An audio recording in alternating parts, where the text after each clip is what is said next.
there one time, we have to help them find it.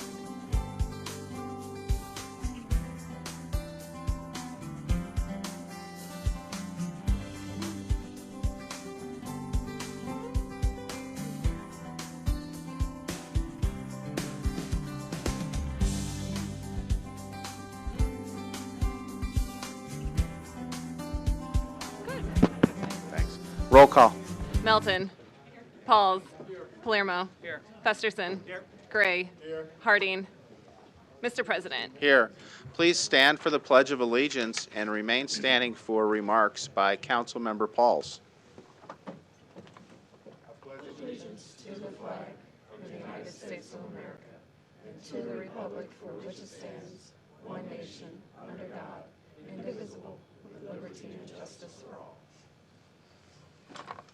Mr. President, you told me you had something unique to say today, so I'll pass.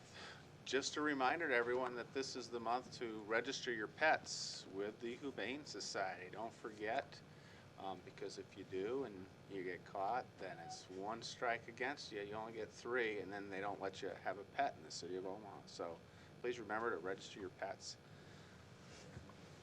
God bless America. Yeah, no kidding. An affidavit of publication is on file for the pre-council and city council meeting, and a current copy of the Open Meeting Act is posted in a white binder on the east wall of the legislative chambers. Good afternoon, ladies and gentlemen. Welcome to this meeting of the Omaha City Council. We thank you for joining us here today. As a courtesy to those in attendance and in order to facilitate the conduct of our business, we ask that you turn off or silence any and all electronic devices at this time. Madam Clerk, we will have an announcement by Council Member Festerson after you do your announcement yourself. I already did all my announcements. Okay. Council Member Festerson, you have some people you'd like to recognize. Thanks, Mr. President. I do want to take a minute to recognize the UNO Civic Leadership class that's here with us today. They have come, I think, almost every year to come learn about local government as they also pursue state government and federal government, too. Hopefully won't miss any of these great schools, but I know some of the high schools we have represented here today are Central, South, Bryan, and North. So I want to give them a chance to wave for the cameras, wave out there for the rebroadcast tonight. Thanks for being here. We appreciate your interest in local government. Thank you, Madam Clerk. Item 6, a resolution to approve the 72nd Street and West Center Road Southwest Community Redevelopment Area designation. The public hearing on item 6 begins at this time. Are there any proponents?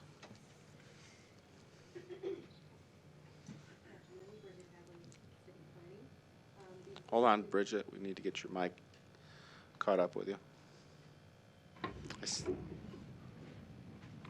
Okay. Do you need me to introduce myself again? No, we know who you are. Thank you. Before you is a community redevelopment area designation for an area at the corner of South 72nd Street and Center Street. Before you is a general map of our community redevelopment areas, which are in purple. This map, or a version of this map, can also be found on our TIF redevelopment, TIF website. The last CRA study that was presented to you was in 2017 for an amendment to the Southeast 72nd F Streets area. The city of Omaha proper has about 17.72% of its acres that are blighted in a CRA area as of December 31st of 2019. The Community Development Law of Nebraska and Omaha's Master Plan are primary guides for determining whether an area qualifies as a CRA, which is an area formally declared and designated as a blighted and substandard area under the law. Just as a brief background, just because it's been a while, I thought I would just share this information. A CRA must meet criteria of both the blighted and substandard definitions under the law. Both definitions must or look at criteria within the study area that are related to land use, title, building inventory and conditions, and public health and safety. In addition, the blighted definition also looks at the age of structures and has demographic criteria to consider, such as the loss of population, per capita income, and unemployment. And these demographic criteria speak to the economic conditions of an area. So before you, I think I've got my maps out of order, is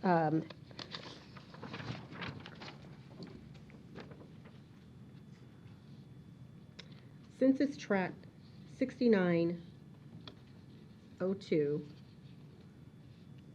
or excuse me, 6906, Block Group 2. So this is the entire Census Tract 6906.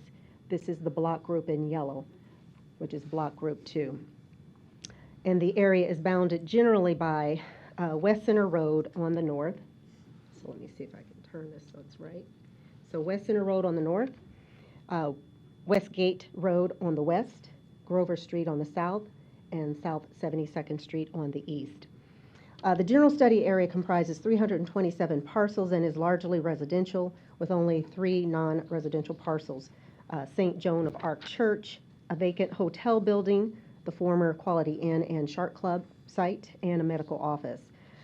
A formal declaration and designation of the blighted and substandard, also known as CRA, allows for the use of tax increment financing to help finance a redevelopment project through the application of TIF. And in this case, there is going to be a proposed multifamily structure that will be for consideration in the future.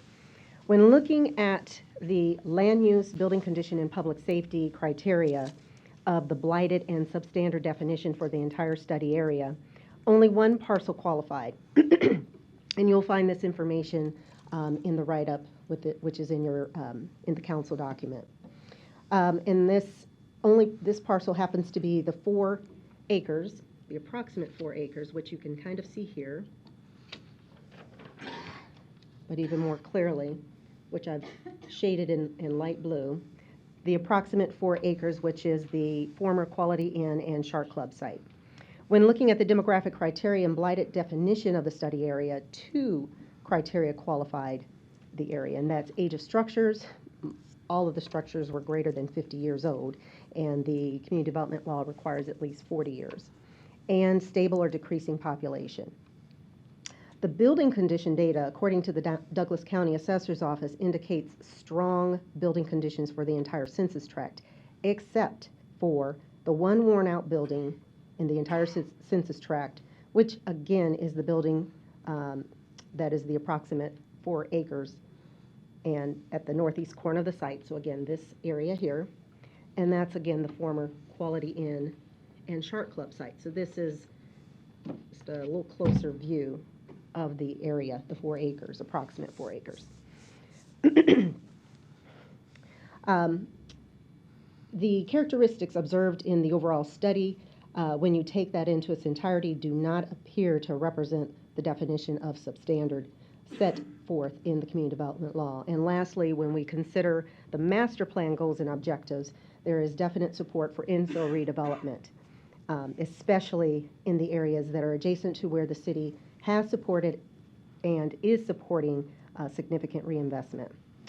As a result, the recommendation is to only declare and designate as a CRA the approximate 4 acres at the northeast corner of the study area. So again, we're talking this site, and again, another view, that site, which is the former Quality Inn and Shark Club site. Also, we tend to include the adjoining rights-of-way areas that of course, that are adjacent to the study area that we want to designate. Under the CRA policy that was adopted by the City of Omaha's TIF Committee, a smaller development-specific CRA must be located immediately adjacent to an existing CRA. The proximity of this nearly 7.25 acre infill redevelopment, and that's the former Quality Inn and Shark Club site plus the rights-of-way, the adjoining rights-of-way. Excuse me. That redevelopment opportunity to the existing CRA. Let me restart that sentence. The proximity of this 7.25 acre infill redevelopment opportunity to this existing CRA, which happens to be the Exarban Village area CRA, which is on the southeast side. So this map shows this pinkish purple area that is already a CRA, and that incorporates the Exarban Village CRA. It is deemed to be a significant consideration for the decision to support this recommendation. So with that, I would ask for your approval, and I know that John Blumenthal is here representing the potential developer. Mr. Blumenthal.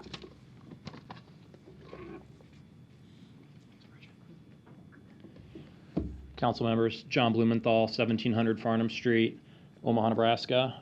Thank you for your time today.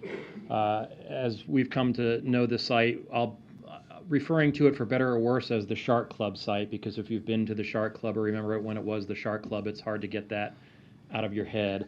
Let me show you, if you'll indulge me, a couple of photos. That's the current state of the Shark Club site. That's another picture of the Shark Club site.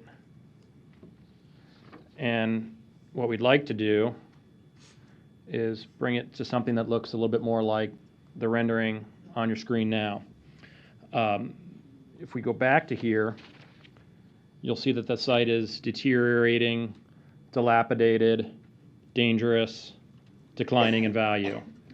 I kept coming up with D words, and that's what kept coming up.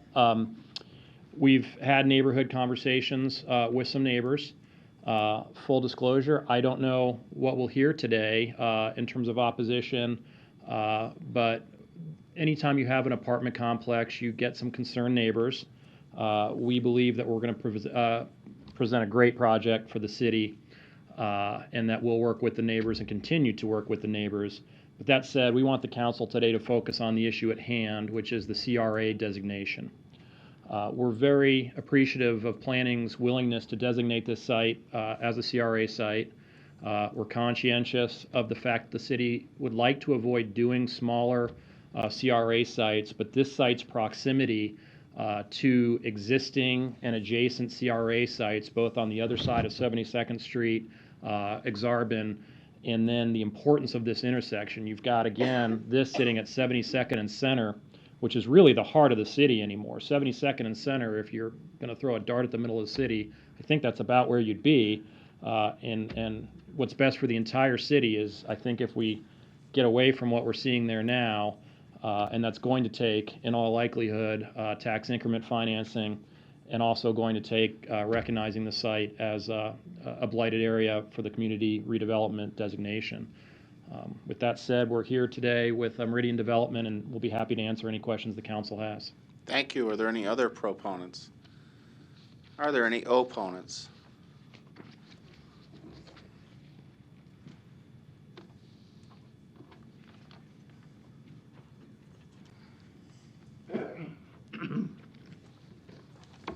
Larry Storr, 5015 Lafayette Avenue, Omaha, 68132. All is well and good, but I drove by that area just the other day, and I wonder, did somebody abandon that property? And if so, who's parking all that equipment on that property? If that's the city, are you paying somebody rent? Or is the developers that are already breaking concrete? Blighted areas recently, my area, Mr. Festerson's area, came under some of the same designations. I don't want to show my map because I've written some rather bad comments on it. But I now live in maybe the blighted area, but definitely a community redevelopment area. And I see things like single-family homes being bought by real estate agents, turned into a rental of 4 or 5 unrelated people, students. Cars are parked all over the place, even blocking 50th Street now, which used to be a major thoroughfare. So what's going to happen with this area now? Yeah, somebody's going to come in and get the property, and it'll probably cost them very little because the city's going to contribute a lot. But I'll be contributing probably more than the city will out of my billfold. People need to wake up to this tax increment financing. It might be all in good for certain things, but it's not all in good for everything. If you take a drive around Omaha and you look at all of these same apartment complexes, which, by the way, I don't think the resolution says that they're going to build a complex, so I guess that's already predetermined, because we just had a presentation that that's probably what's happening. Such as on Leavenworth, there's a hole out over there on about 38th and Leavenworth. Apparently somebody already tore down the buildings and have kind of leveled off the ground because they're ready to build a tax increment financed building. But I don't know that I've seen that before the city council yet. I need you to bring it back to the CRA designation for the one on the agenda. Well, that's fine and dandy, but I bought a house in Dundee not to have a community redevelopment proclaim me as being under income and under stress and undereducated. And that's what the definition of blighted area does. So, thank you very much. Thank you. Are there any other opponents? Public hearing is closed. Roll call. Melton. Pauls. Palermo. Festerson. Gray. Harding. Mr. President. Yes. Item 6 is approved, 7-0. Item 7, an application to consider a change of location for Taqueria Chagon's Class I liquor license to be located at 6207 Maple Street. The public hearing on item 7 begins at this time. Are there any proponents? Item 7. Taqueria Chingon. Should we hold that over until we get to after 10? We'll see if they show up. Is that okay? Do we have time? Mhm. Let's wait until item 10. If they're not here, we'll lay it over. Does that sound okay to everybody? Okay. I think I'd be fine with that too, although I can't speak to, this is an experienced owner with several different properties and bars in the Benson area. He does usually come. I'm surprised he's not here, but I can say that he's a responsible owner, and I wouldn't have any problem approving it. Okay, well, let's see if he shows. Item 8.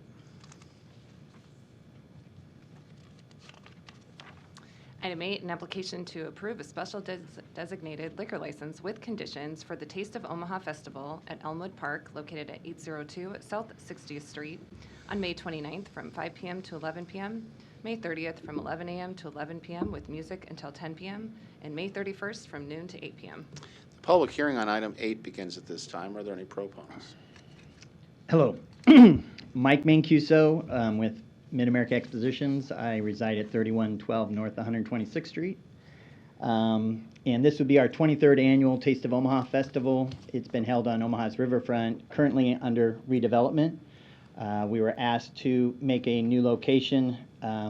We looked at several sites, and Elmwood Park became a very nice, suitable location because it's one of the largest parks in our city. As well, working with UNO, they are cooperating with some of the parking that they have on their 2 campuses. The plan actually involves a parking on 67th and Pacific, which would be one of the main entrances and parking areas for the event on the Scott campus with the shuttle directly to the event across Pacific Street. So we really feel we could have a really good plan in place to utilize the park, have a lot of accessibility, and have the event continue on in the interim location until the riverfront is redeveloped. At which time you're going to move back? That's the plan, is as soon as we can get an Right. opportunity to do so. And you've agreed to stop the live music at 10, correct?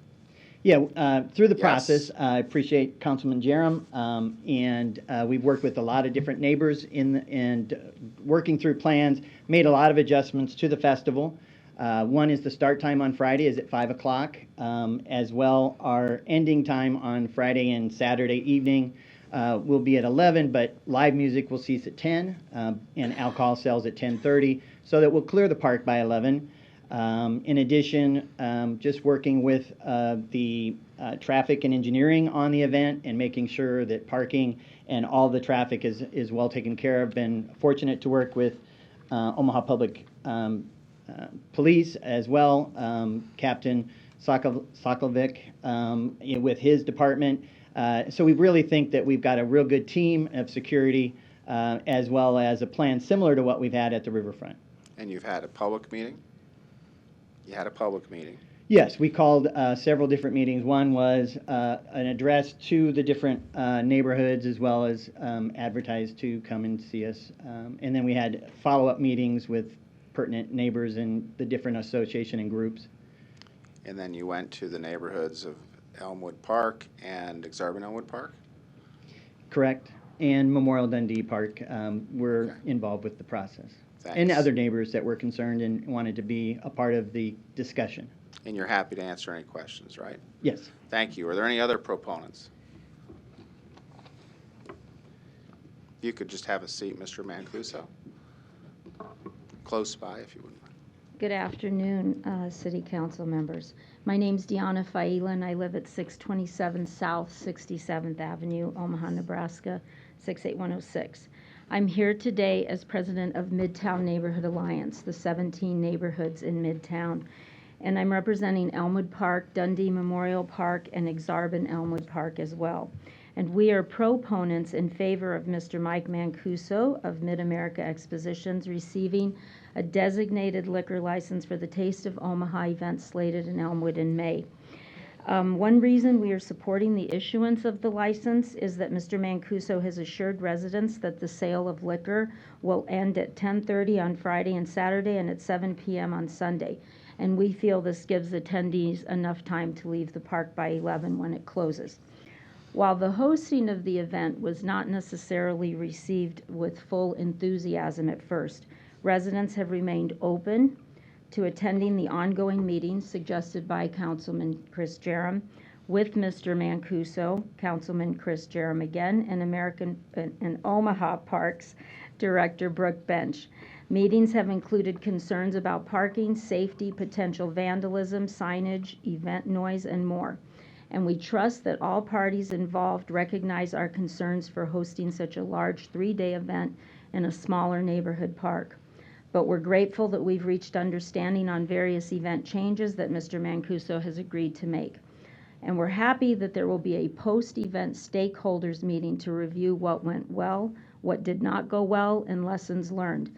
If big-ticket items do not meet the needs of our neighborhoods, then we will ask for a reevaluation of the Taste of Omaha event to be held in Elmwood for the next 2 subsequent years, as it stands at this time. And so at this time, through a letter, we have asked Mr. Mancuso to donate a percentage of the sale of liquor profits during the event back to the Elmwood Park Neighborhood Association. The awarded funds from the sale of liquor would be reinvested in park improvements such as a needed trail, historic grotto, and whatever else those funds might cover or might not. Mr. Mancuso has said that he's open to donating to the neighborhoods as part of being a reinvesting, collaborative business partner. Midtown neighborhoods are not strangers to hosting large events with like-minded event planners who understand the importance of community reinvestment. One example that has proven to be beneficial for all involved was the Exarban Stinson Park Rib Fest. Proceeds from the sale of beer from the beer tent were donated to Exarban Elmwood Park neighborhood. The first year, the neighborhood received $5,000 plus in sales. The second year, it received $6,000 plus in sales. And the dollars were used for revitalization for Schroeder-Vogel Park. So we encourage similar level donating from Mr. Mancuso, and we ask that he be a great partner with a heart for the community that invests also in Mid-America events. For the above reasons, we support the issuance of a designated liquor license for the Taste of Omaha event, and we thank you for allowing the surrounding neighborhoods to have input in the event process. And we all certainly want to support a successful and safe event. Thank you. Thank you. Are there any other proponents? Mr. McGee? I just want to make a comment if I may. You have to come to the microphone. Give your name and address. My name is Jim McGee, 5225 Jackson. I've lived 3 blocks from Memorial Park and Elmwood Park for 40 years. I'm a member of the Neighborhood Association Park, and I just want to make a couple points. This park is different than other parks. I think some of you know that. It's got special covenants attached to it that even maybe the law department doesn't know about. So, keeping those things in mind, we've had various fracases over the years with the university, the legislature, and we always win. We want to keep this Taste of Omaha a successful event. We don't want our park turned into a venue for future events. This has caused a lot of rancor in our neighborhood, despite Diana's great presentation. I'd never been to a meeting in my life, and I've been to meetings all over the country, that public urination was a topic. So I think the appropriateness of this for our neighborhood is probably questionable. We support it. We want it to succeed. We want the music off at 10. We'll start calling 911 at 10:01. And I do urge you to support this and to continue it, but to look at it as a one-year thing. We'll do an after-action incident review after this, and if all things meet. The concerning part is even our Brook Bench will make sure this park is brought whole. The police admit they're going to be overtaxed, overstressed. This is 3 times Memorial Park with no dedicated emphasis like Memorial gets. So we'll all be watching this. I really want it to succeed, but we will be back here next year, and I encourage everybody that's involved to get started a little earlier than we did this year. But I thank Chris in particular, Mr. Bench, my friend Mr. Pauls for letting me come down here and talk today, and thank you for your time. Thank you. Are there any other proponents?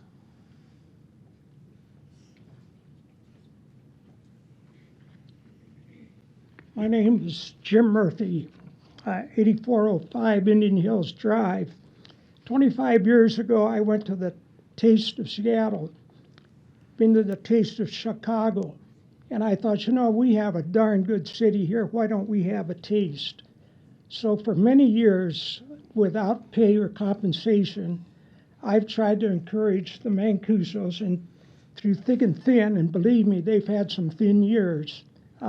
I think it is a positive thing for our city to showcase not only our restaurants, but our people, and I know they come from a distance. I run an information service in downtown Omaha. I try to advise them, and I did tell them, since we're unable to be on the riverfront, the nearer we can keep it to downtown, the better chance we have to keep it downtown. Downtown has a lot of opposition occasionally for many things, but the taste to me is a positive thing. And I've had the privilege to work for the Mancusos on this project without pay. But to me, it is a positive, worthwhile project. And I know some sacrifice is made for alternate locations. But the overall advantage is to keep people used to coming somewhat downtown.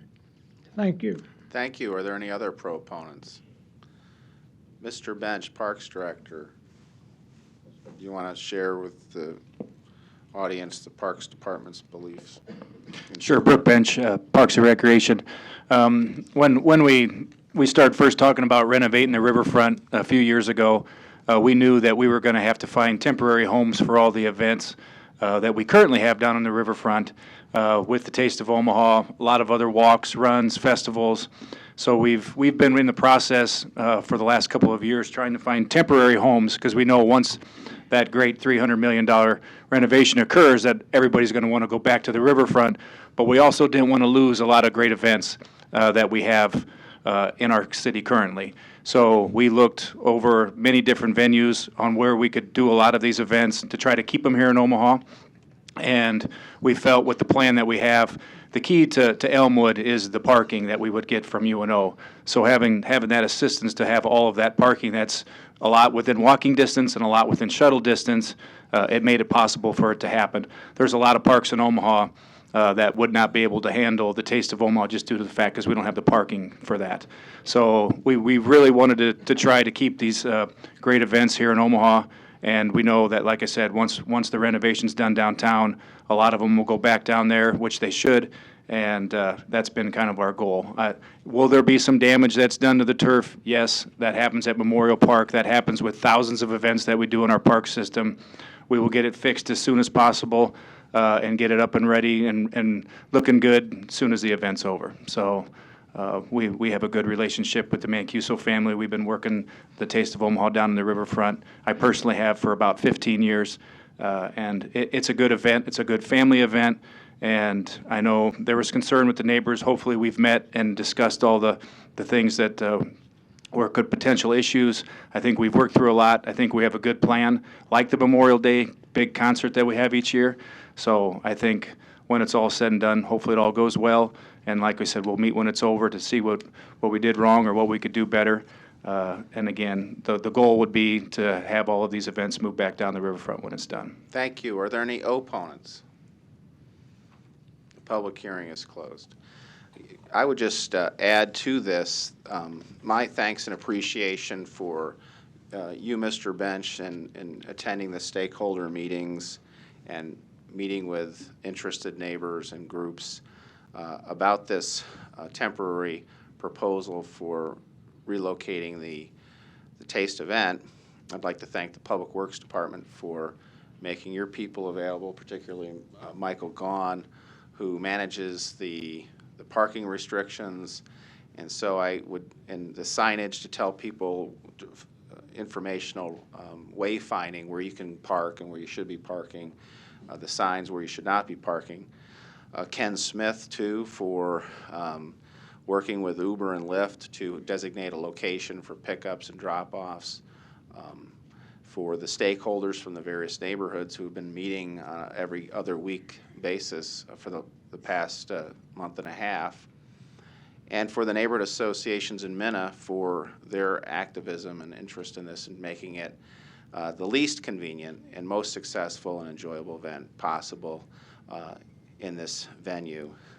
Mindful, however, as we've heard on a few occasions, there will be a post-event wrap-up session with the neighborhoods and the affected people to talk about what went well, and what needs to be improved, and other ideas to decide on whether this is something to move forward with next year.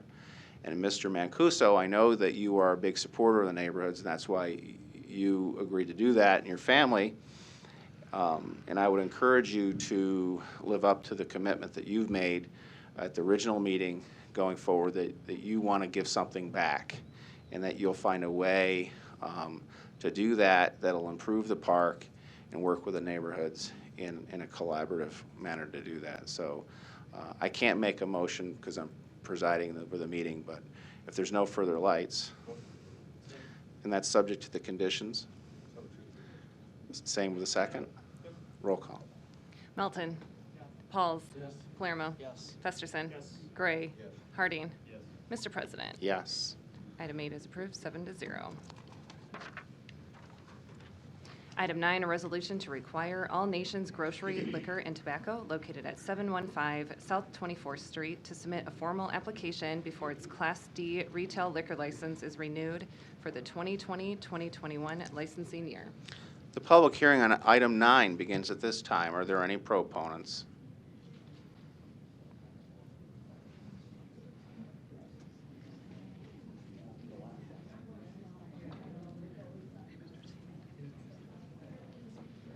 Good afternoon. David Ulferts, ULFERTS, 2612 North 152nd Street, Omaha 68116. High Fangle. Just hit the on button, I'm assuming? Yeah, no, they'll do it for you, Okay. Dave. Just put that up, face up, and then when you keep an eye on the screen over there, you'll know how to adjust it if Okay. you've got it. Excellent. So rotate it a little bit. Okay. One more. Would you like it vertical? Like There you go. There we go. So I'm here representing the Quarters Neighborhood Association.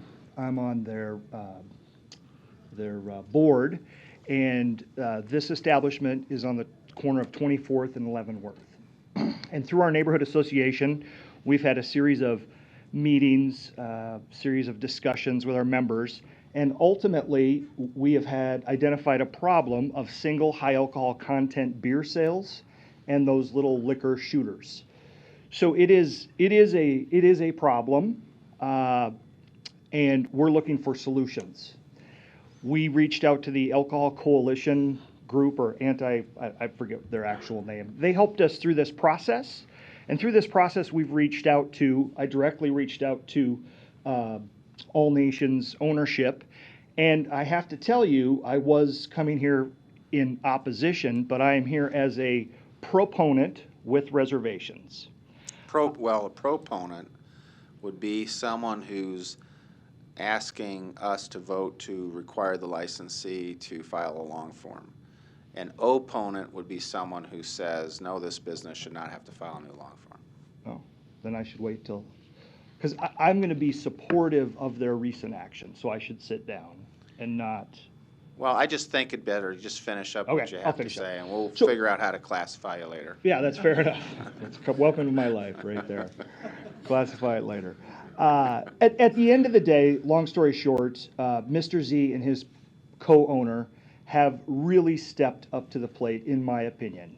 They are making an active effort to listen and have construction conversations with us about how to better solve for the bigger problem, which is trying to improve the public safety, decrease the alcohol consumption, and decrease the litter throughout the neighborhood. It is a problem. Fortunately, we have plans to meet with Mr. Z and his co-owner later this month with our full membership of the Quarters and Neighborhood Association. We're small but mighty, and really looking forward to working with them on some longer-term solutions with them. So Thanks. with that, I'll leave it there.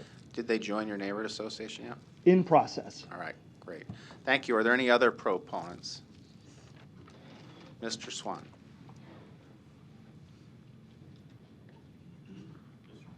Yes. Again, state, Yeah, if you're clarify. coming down to speak as a proponent, you're speaking with those who would request the council vote to require this liquor license holder to file a new long-form application in order to keep a license. If you are an opponent, you're basically saying, no, this business doesn't need to do all that. Thank you. Good afternoon, City Council. Ben Swan, 3515 Hawthorne Avenue.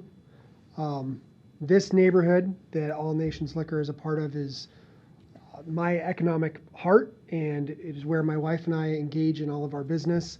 I represent Green Street Cycles, my wife with WAG.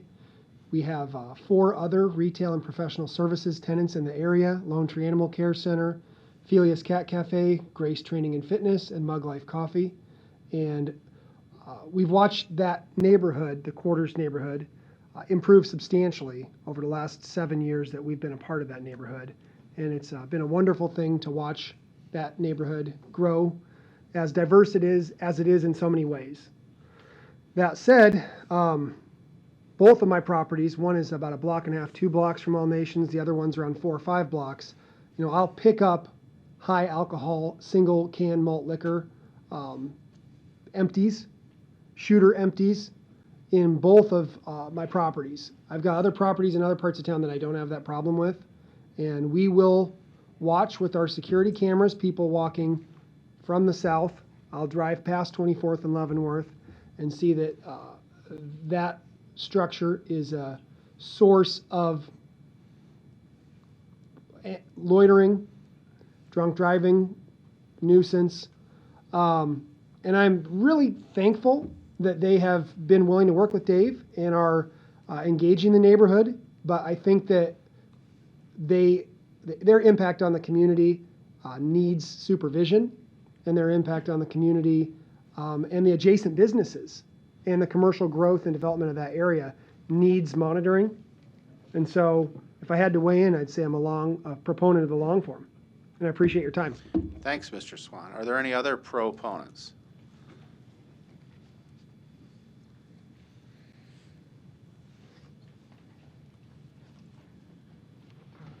Hello, good afternoon. My name is Latasha Thesson. I reside at 7054 Franklin Street, Omaha, Nebraska, 68104. I am a property manager for Palladino Development Group.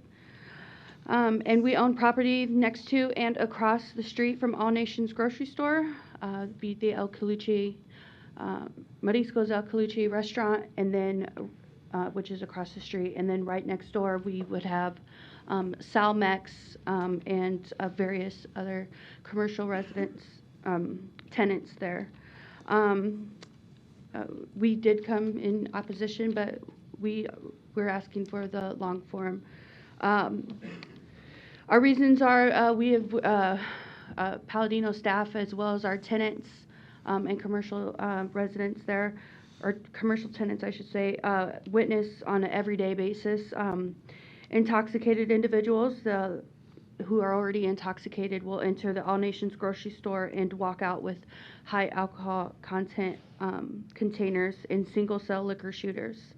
These individuals will then loiter and flock to the bus stop, which is right in front of the All Nations, and it's shared between All Nations and one of our commercial tenants, Salmex. And they will use the excuse of waiting for the bus. So they're allowed to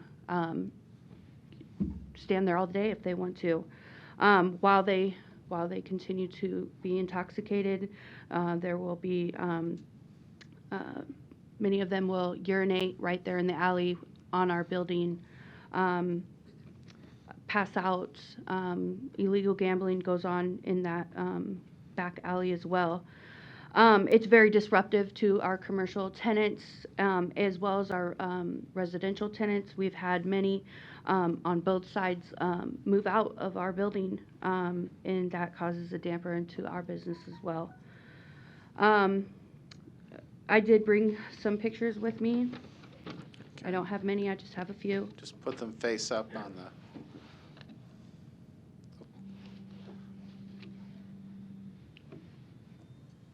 Just to give you an idea. He'll zoom in on that for you. So here is the All Nations grocery store, and it actually ended up getting cut off, but right here is where the bus stop is, and this building here is the Anderson building, which is on the historic listing for historic buildings in Omaha. So a beautiful property that we have to constantly repair damages and ban and bar people. There's a constant police presence just here in this parking lot because of these issues. This one's a little more graphic. This is in front of Palladino property, one of the commercial tenants there who moved out. But while it was vacant, a man who was intoxicated began to urinate in that area, fell down and instinctively destroying some property here, and ambulance was thus called. And here we have, not sure. And that person Okay. came from the All Nations? Came from the All Nations, yes. One of our old employees who's no longer with us, or no longer employed, I should say, was there at that day. Here in this picture, you can see a wall that is damaged. That wall stayed that way for quite some time, and I am happy to see that that wall has been beautified, and we do appreciate that, since this is the alley here, and you can see here is a person with alcohol just loitering, standing there. These are what we are subjected to when we are trying to show a property either for commercial or residence there. Could you give those photos to the clerk so they're part of the record? Sure, absolutely. I do want to say that Palladino Development Group is part of Quarters Neighborhood Association. I just began attending, and Palladino Development Group is fully invested in helping our community and beautifying it. We do believe that All Nations themselves can be a bright light as part of that. We have noticed some positive changes that they're doing, and we would appreciate it if those would continue. So we are for the long form. Thank you. Thank you. Are there any other proponents? Welcome, Ann. Hi, I'm Ann Lawless. I'm at 2101 South 39th Street, but I'm here today with Completely Kids, and I'm also on the Quarters Neighborhood Association. While we're really excited about the fact that they've made some changes built to the wall and what they're willing to sell, we want to be able to hold them accountable to that. And that's why I'm a proponent for the long form. Also, Completely Kids walks about 75 kids up St. Mary's Avenue every day. And while I know that it's not just the single shooters and the high content alcohol cans, it does lead to a lot of loitering, and that's where we're walking kids by, and that's not something that feels safe to my staff or the kids that we're serving. So thank you. Thank you. Are there any other proponents? Did you get the photos? Thank you.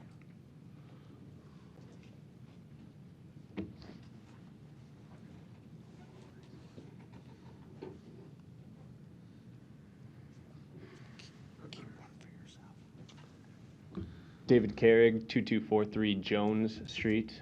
I lived in the building directly to the north of All Nations for 2 years on the 3rd floor, and I was able to visibly witness just a daily and constant problem in several different directions. I sit here quite often, and I know you guys are all very familiar with these problems. I don't know if I need to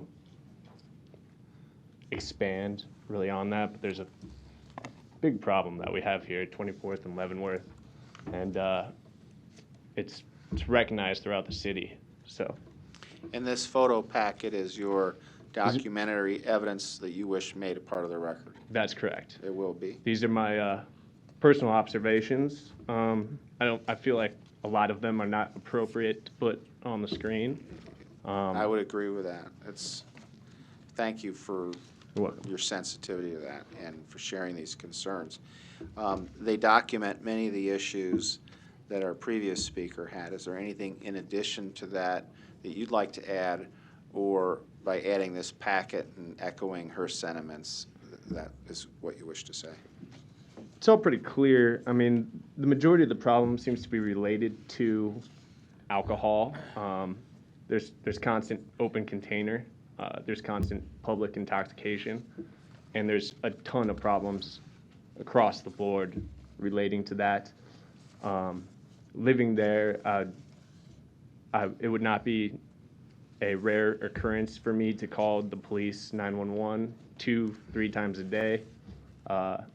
Generally, the police, I found that they would almost ignore the problem, have verbally told me, this is 24th and Leavenworth, what do you expect us to do? Because it's commonplace. You'll see a lot of ambulance and first responders in my photos. When these problems aren't addressed by the police, they inevitably turn into an ambulance ride because the intoxicated individuals would get so intoxicated they'd be incapacitated and require more assistance. So I think it's a burden, safety, cost, just in all areas. So I think it needs to be addressed. Thank you. If I could just ask you. Sure. I haven't heard anyone commenting about any issues with 4 Aces. They're across the street. Sure. A couple of these photos, were they across the street? Across the street, 4 Aces. I would not say this problem that I'm attributing to is directly a cause by the business of All Nations. I think it's a wide-ranging problem that's going to require a wide-ranging response from a bunch of different facets. But I think this is a I good haven't place heard any concerns about the 4 Aces and their sales, but Sure. Thank you for coming today. I'll be back. Okay, great. Thank you. Are there any other proponents?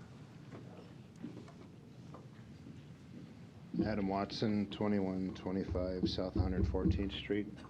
I'm the owner of the building that was formerly the Smoke Pit Barbecue building, which we redeveloped and re-tenanted to Next Chapter Bookstore, Voodoo Taco, and Zen Coffee. I've wanted to address their concerns and speak on their behalf as business owners in that community, which I believe has brought a predominantly positive impact to this area of town. They have, with as big a smile as they can possibly have, dealt with the public intoxication, which we believe is the foot traffic coming from this general area. And some days those smiles are not so happy. So I wanted to let their voices be heard, that anything that you can do to help address this situation would be very appreciated. Thank you. Thank you. Are there any other proponents?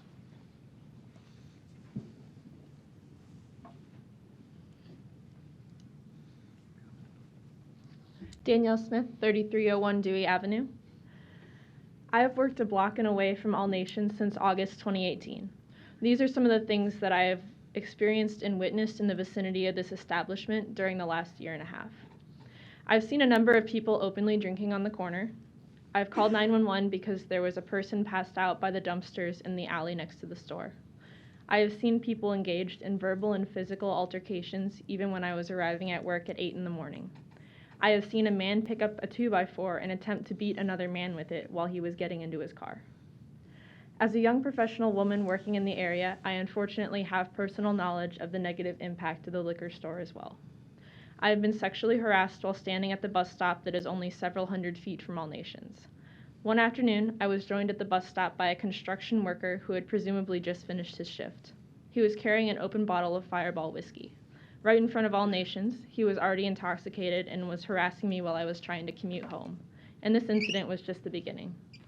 I have been hissed at, shouted at, subjected to inappropriate comments about my body, and even followed. Men that I do not know have tried to reach out and touch me while they were walking by.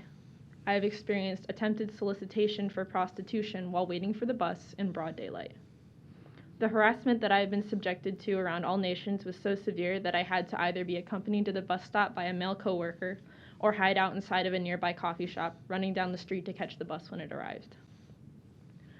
I work at a nonprofit with a major focus in food and housing insecurity. We are located in the area because there is a need for these services here. To the best of my knowledge, there are already 2 other establishments at the intersection of 24th and Leavenworth selling beer and liquor. Although I am here today representing myself, it is my professional opinion that the presence of All Nations has been and would continue to be detrimental to the ability of the community to grow and increase and achieve increased self-sufficiency. And lastly, I would just like to add that I was actually hollered at by someone in the parking lot of All Nations while I was on my way here today. Thank you for your time. Thank you. Are there any other proponents? Are there any opponents?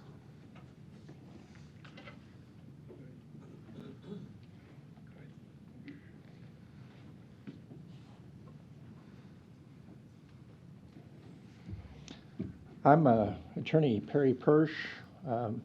Main address is 24804 Country Club Road, Ashland, Nebraska, 68003. I'm here on behalf of All Nations. Daniel Patrick Monahan once said, "You're entitled to your own opinion, but not to your own facts."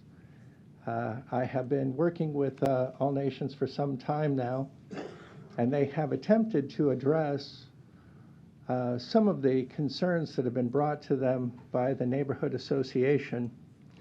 When I reflect back to my own time, the very first time I moved off of campus from the University of Nebraska, I moved down to the Haymarket about 20 years ago, and the very first night I was there at 3 o'clock in the morning, I heard some shouting and yelling and looked out my third floor window into the street, and I saw 2 drunks fighting outside of what was then Matt's Bar, and one of them kicked the other one in the chest, and I thought to myself, wow, this is really exciting living down here in the city.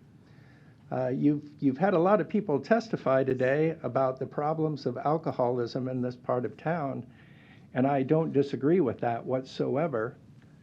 At the same time, I don't think that All Nations is the boogeyman for it. It is true that they have marketed to frankly, a poor clientele, and some of their clients who wanted to drink cannot afford to buy an entire 18-pack and prefer to buy singles. And they have done things like put beers in ice. You saw a picture of a wall that is no longer reflective of the condition of the property. At the same time, All Nations has had a liquor license for 12 years. They've never been cited by the city for any failings. They are not selling any unlawful products. They are not selling to drunks. They are not selling to children. They are selling to lawful products to adults, and they will testify to that. When some of the concerns were called to their attention by the neighborhood association, they took immediate action to address them. So they stopped selling hold singles. They stopped selling single-serving bottles. They do have some existing inventory. My understanding is that when that is gone, they will be completely gone with it. So you saw a picture today of a wall that was torn down some time back. I think she said it had been repaired. Yeah, she did. I don't know if you can turn that on. But this is actually how it looks today. And you would have seen it from the other side when there was a broken wall there. But the point is that my clients have already done extraordinary efforts to remedy this and to work with the neighborhood association. And while they are happy to make changes, at the same time, they do have a business to run. The people in the neighborhood are supportive of them and their products, and they are not the cause of alcoholism and litter in the neighborhood. And whether or not they have to submit a long-form license or whether or not you took their license from them or voted to take their license from them, they would still have the same problems in that neighborhood today. And so it seems to me for somebody with a clear track record of over 12 years who has already, in very good faith, worked hard with the neighborhood association to make adjustments and changes, the long form is unnecessary. It presents another unnecessary cost to business. I noticed some of the very people who spoke today wanted to attribute hearsay on hearsay. For example, drunks passed out in the neighborhood must have gotten their alcohol from All Nations. That's not accurate. All Nations does not service drunk people. You heard people today saying that the bus stop outside of All Nations is a license to loiter. That may be. You can move the bus stop a block down then, and then maybe the businesses outside of that will complain about some other business where they're buying alcohol to go and stand in line at the bus stop, or attribute, rather unfortunately, to the business that is lawfully policing itself nearby. But All Nations can't be held responsible for the criminal acts and for the poor judgment of third parties where they are doing everything reasonable and responsible under the circumstances to police their business. I have been there. They run a clean parking lot. Like I said, they were happy to stop the single serving sales of hard liquor and the high alcohol beers, although these are legal products in Nebraska. And I'm sure that they will continue to work with the neighborhood association, but we would object to any aspersions that they are knowingly continually selling alcohol to intoxicated persons or otherwise violating the Nebraska Liquor Control Act. And here with me today are the owners of All Nations, and I would invite them to tell you about the changes that they've made in their own words. Hello, my name is Brahanu Workana. I've been a co-owner for All Nation since 2006. Sir, we need your address too. That's 715 South 24 is the business, and I live on 7414 Page Street in Omaha, Nebraska, 68114. Please proceed. We've been in that business for the last 13 years, and we did our best to clean our parking lot, and we never sell any for any drunk people, like they say. I think from the people who complain, I recognize only one person come to our store. The rest, I don't think they come to our store at all. Even Dave, I asked Dave, he said he'd been in our store only once. And we were talking with Dave. I mean, that corner, yeah, there is sometimes issues. The main problem is the bus stop. And when we kick people from our parking lot, they will go to the bus stop and say, well, they were waiting for the bus. That's the main problem. And the alley, which the owner never been there. And when we call the police to kick those people from the alley, they say it's not your property. You can't do anything about it. So they have to call the owner of the building to come and kick those people out. We did our best, and we are doing the very best we can to protect our business and the neighborhood. We clean our parking lot. We never serve for any drunk people. Someone can come drunk somewhere, but they will never take a beer from our store. That never happened. Good afternoon. My name is Zalaka Ube. I'm a co-owner of All Nation Grocery Store.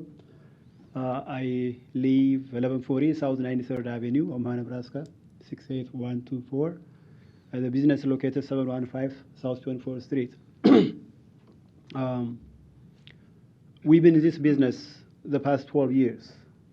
When the first time we took it over, it was really bad neighborhood.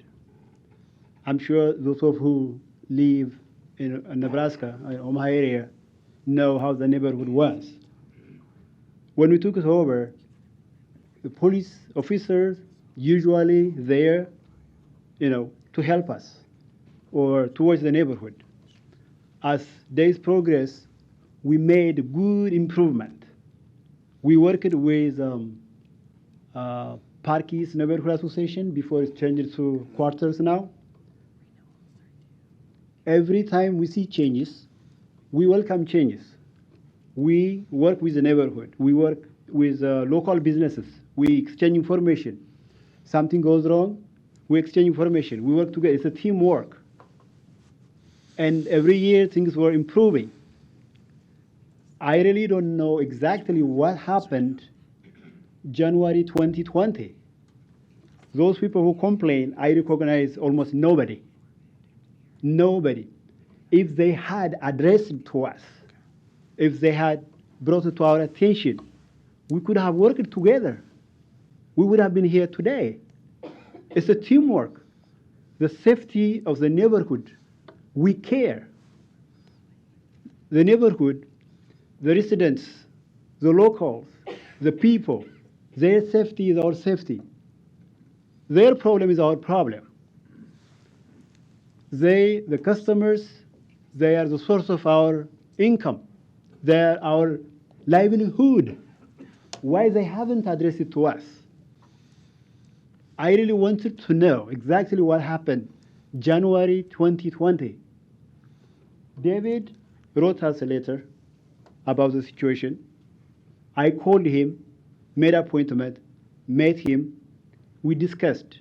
He told me if he could stop selling high-content alcohol beer and single-serve liquor. I said, sure, to improve the neighborhood, we could do anything. Please let us know when you have next time meeting, for the neighborhood meeting. I didn't know even the name was changed to Quarters Neighborhood. Mr. Palladino? Let me just stop you there. Yes, sir. Because something I'm picking up here on is,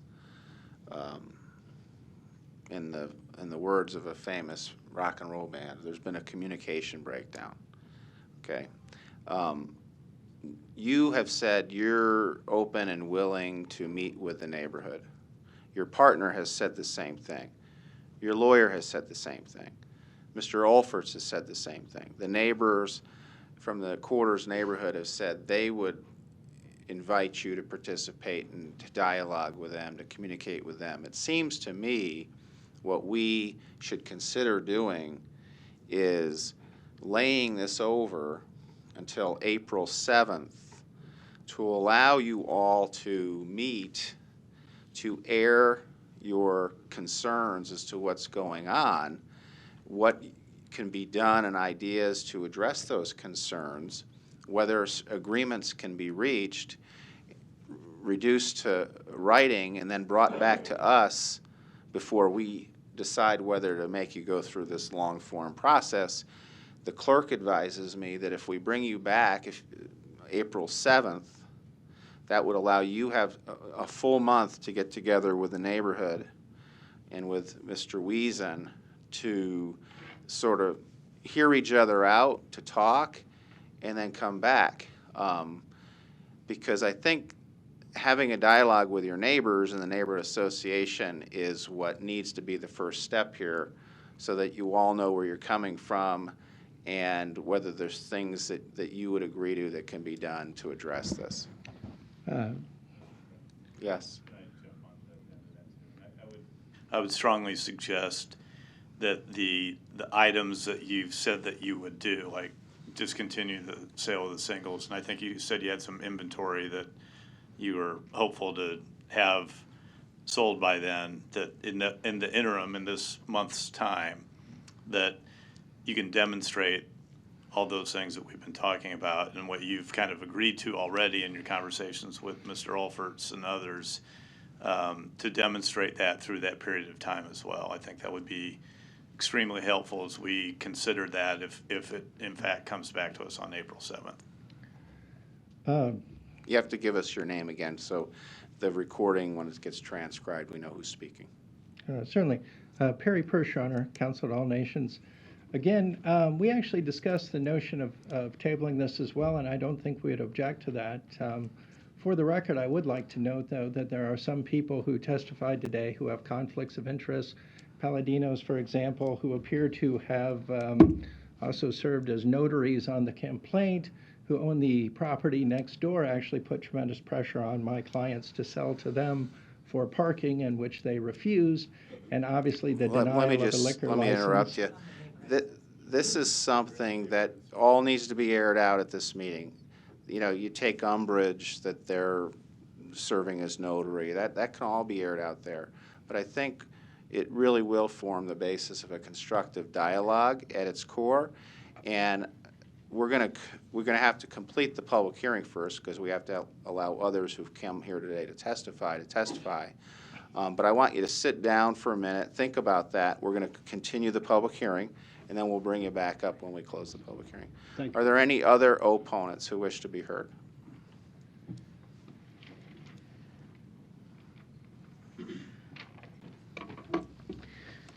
Larry Storer, 5015 Lafayette Avenue, Omaha, Nebraska, 68132. I am opposed to this because there's applies not only to this situation, but many others that we've heard here in this chamber. And I think it's time for the city to think about, are you kicking the can down the road, and are the citizens getting tired of that? Kicking down the road to the state legislature to make a decision, making them go down and apply.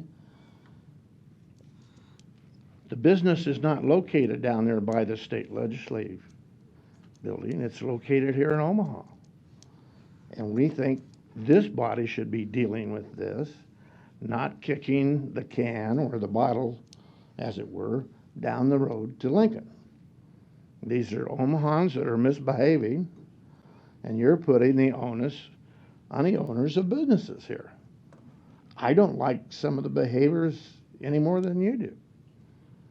But I think you need to step up and take more responsibility. So when you're going down there to legislate, to influence the legislature with your things, or listening to them come here with their things, you need to change the home rule charter so that you can do this. Now, in your own paper, you say that it's a home rule charter and the mayor is an executive, and you're the legislature. We don't have two houses here. This is one house. The second house is the citizen, just like with down Lincoln. This is a one-horse legislature. Let's make it a two-house, or let the public have a lot more input here. Thank you. Thank you. Before we get to the next opponent, I just note for the record that the Nebraska Liquor Control Act dictates how we handle these proceedings, and we are deemed a recommending body, and they reserve unto themselves the decision whether to issue or deny or cancel, suspend a liquor license. And those privileges are not granted to the city by the legislature, but reserved to the Liquor Control Commission. Next opponent, please. Mark Von Drostick, 1144 North 11th Street. I just want to sort of rise in respectful opposition to everyone who came in support of this measure. I think there's a lot of things, symptoms of something that we're talking about today, that we're sort of skirting around the issue. And I hate to bring my broken record back and play it every time I come up here, but we have to talk about how the things that we're talking about, the problems at this location, are symptoms of gentrification and of the general political and socioeconomic conditions in this neighborhood.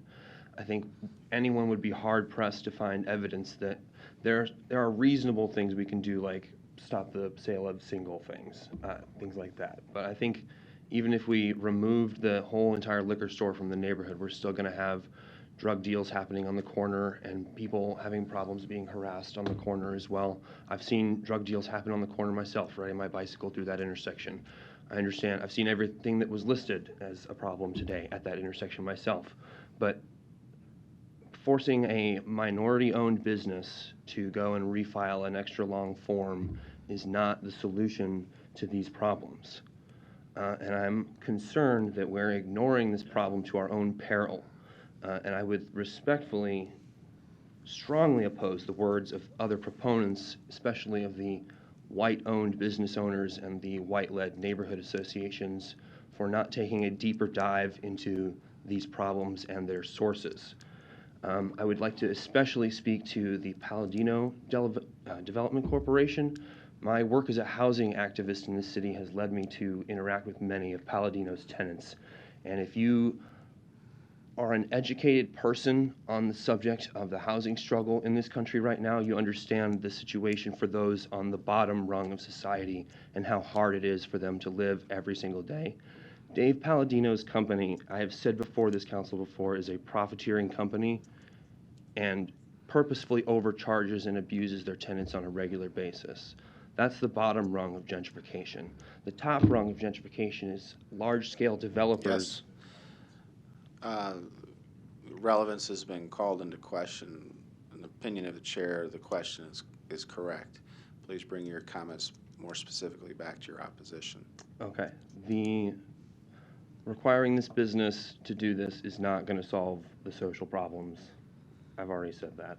I don't need to go into any further detail. This council is obviously not interested in a conversation about gentrification. Thank you. Thank you. Next opponent, please. The public hearing is closed. If we could have the license holder and their attorney come back up. It's my opinion, and I made this suggestion, and that would be my motion before we continue. I had hoped for the same spirit of collaboration that I had heard from Mr. Olferts to come from you, and I heard some of it coming from you, but I'd like to make my motion, if I could. I'm hoping someone else will, since I can't make motions, that we lay this over till April 7 to allow the liquor license, All Nations, to meet with the Quarters Neighborhood Association and proponents who wish to attend at a mutually convenient date between now and then, so each side can communicate their concerns and hopefully arrive at consensus at some things that the licensee is willing to do, that can do, that'll help address the concerns that we've heard, and ask Mr. Wiesen if the law department was willing to participate like you usually do on these mediation sessions, and he's nodding his head yes. At which time we can reduce these things to writing, hopefully, be our hope. We're not going to force you to do anything. The best part of these mediation sessions is nothing's going to happen there that you don't agree to. You got the ultimate veto power at that meeting, but then you got to come back here. And then there's the 7 of us that will make a recommendation, hopefully to approve something that you've all agreed to try out, to see if it will work. Having said that, Mr. Gray, you're recognized. Thank you, Mr. President. Just a question before I make a motion, because I will make that motion. But there was a question about you still had single bottles and some of those single shots available you were going to sell by the time April 17th. Can we, April 7th, if we can get a commitment from you that hopefully by that time you will have sold all of those items. Well, we will try our best. We will try. Whatever left over will be left over. We will contact the company if they can rebuy back or not. And then I don't know what to do with the rest. Maybe we throw them out. Their attorney will buy them, and then I will dispose of them in a proper location and setting, Mr. Gray. Thank you. Since you're going to do that, then I'm going to go ahead and make the motion that we lay over until April 7th. And at that time, hopefully you all will, first of all, hopefully eliminate, all of the single cans and others that you have. And I have it on good authority that your attorney's getting ready to purchase those from you. So I have no problem with that. But let's lay it over till April 7th. And then hopefully we'll come back. You've met with the neighborhood and you met with the neighbors, and we come back with a reasonable resolution. That'll be my motion. I'll second that, and I would just point out, Mr. Wiesen is here from the city attorney's office to my back right. He will meet you all out in the foyer when we conclude this vote, and he will schedule a date and give you his contact information and allow you, if where the Quarters Neighborhood Association meets is not large enough we can make arrangements for a room in the city hall to meet if you want neutral turf. Roll call. Melton. Yes. Pauls. Yes. Palermo. Yes. Festerson. Yes. Gray. Yes. Harding. Mr. President. Yes. Motion passed 7-0. Item 10, a resolution to require Asian Family Supermarket located at 5916 Ames Avenue to submit a formal application before its Class D retail liquor license is renewed for the 2020-2021 licensing year. So as with the last item, the public hearing on item 10 begins by calling for proponents. Those would be individuals who've come here today to testify in favor of requiring the Asian market to file a new long-form application in order to continue operating. Proponents, please.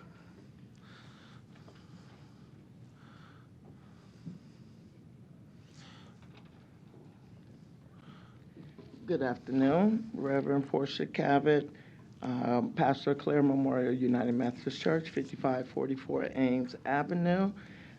Thank you for this opportunity to address the alcohol density of having 4 liquor establishments within a 4-block radius, or a 4-block radius of 55th and 60th Avenue, as well as the automatic renewal. You should have information Would you please excuse me? There's one copy of your documents. Did you wish the clerk to keep that, or we pass them around and then hand them back, or how did you? It's only one I'm going to put it up here for you. Okay, I have fine. it for you. Thanks. Y'all taught me well. All right. But you should have something from Pamela Duncan, who was also a person assigned from the Benson Ames Neighborhood Association. And then I submitted a letter from T. Michael Williams, 4815 North 56th Street, who is not able to be here. And then Alan Black, who was going to come, but his sister dialysis center called and she has an outpatient procedure today. And then Tommy Wilson, a member of Claire, is not able to be with us. He had a total knee replacement on last week. Okay, so as we get started. 4 years ago, the City Council voted 4-2 granting approval of on ethnic basis, which was concurred by the Liquor Control Commission on June the 16th. And I'm sorry, I'll put this up so that you can see it. And it is from the Omaha World Herald. And I'm happy to see that the attorney, Kelly, is present. And he stated that this business wanted to sell unique Asian beer and spirits. And that's what the motion was from this board, that they would be allowed to do that. And in 2017, June, I showed you this picture of the alcohol that was located in that establishment. Well, today I want to show you what is presently in that establishment. as of Saturday, and just want to point out that here is the business, the loan or the whole property, and according to the Liquor Control Commission application, they said that their single-story building is 150 by 90 inches, and this is what they are selling in this establishment. So it's still behind a wall.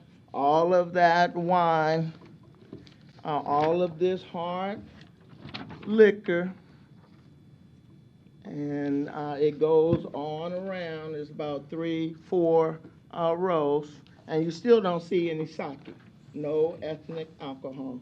Here is another shelf, and another shelf. Here is the coolers. And then this is stock that's on the floor that is just all stacked up, and this was on Saturday, this past Saturday. So I wonder if this is a food market or if it is a liquor store.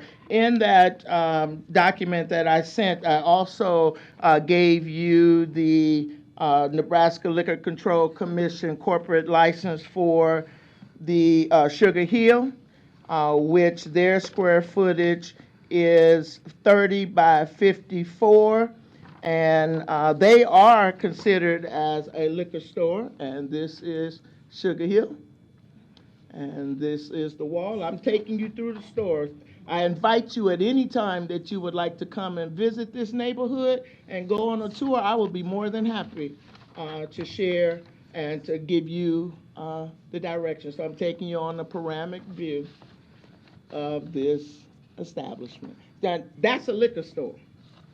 Asian food market is not supposed to be a liquor store, but then I want to take the time out because I'm sure that their attorney and they will say, well, no, we still have ethnic alcohol. So I went over to the Asian market on 76th Street, and their description is 120 by 120, and I'm sure many of you might have been in there. It's right down the street if you have children or grandchildren from Chuck E. Cheese, and a lot of people utilize this store. In 2014, this was their alcohol shelf, and it's in aisle 6, and you can see the ethnic alcohol there. This is what it looked like on Saturday. So they still have their ethnic alcohol, and I don't know why it's not swinging back so that you can see it all, but I'll keep on moving the list. And then this is another view on down the aisle, on aisle number 6.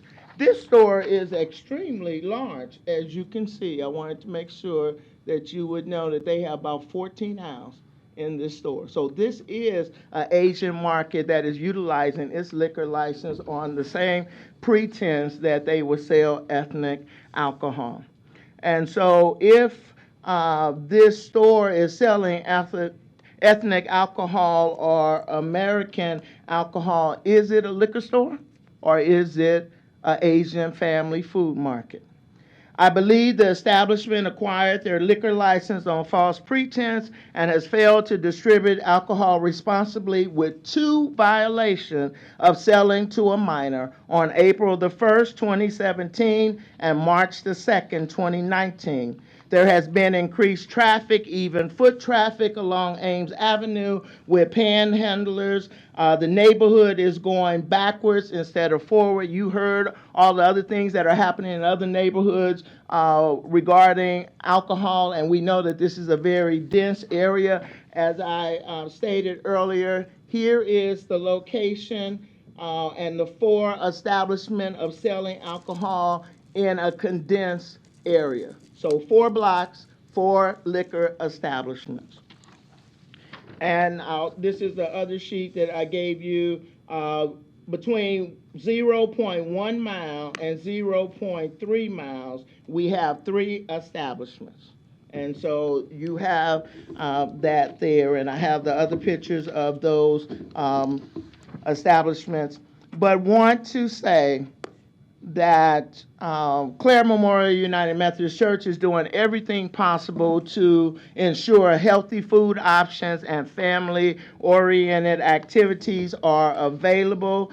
We have been working extremely hard to make sure that it's a safe place, not only for families to come and to hang out and to share, whether it's at our Lot to Know party that is held in May, or if it's at our back to school bash in August or September, if it's in our Christmas giveaway or our spring giveaway.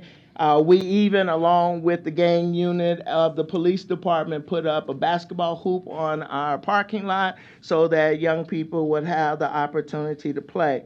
I've also shared with you that we have the 26-plot community garden and orchard there on the property. And in 2018 of November, we started the Clare Cares Food Pantry. And here is the statement from the food bank of our 2019 statement. And it states that we have received and donated 79,241 pounds of food. We realized that there were a lot of people that were going hungry and are in need, and we serve a various diverse population, racially diverse. 150 to 175 people come through the Clare Cares Pantry on the third Saturday of every month.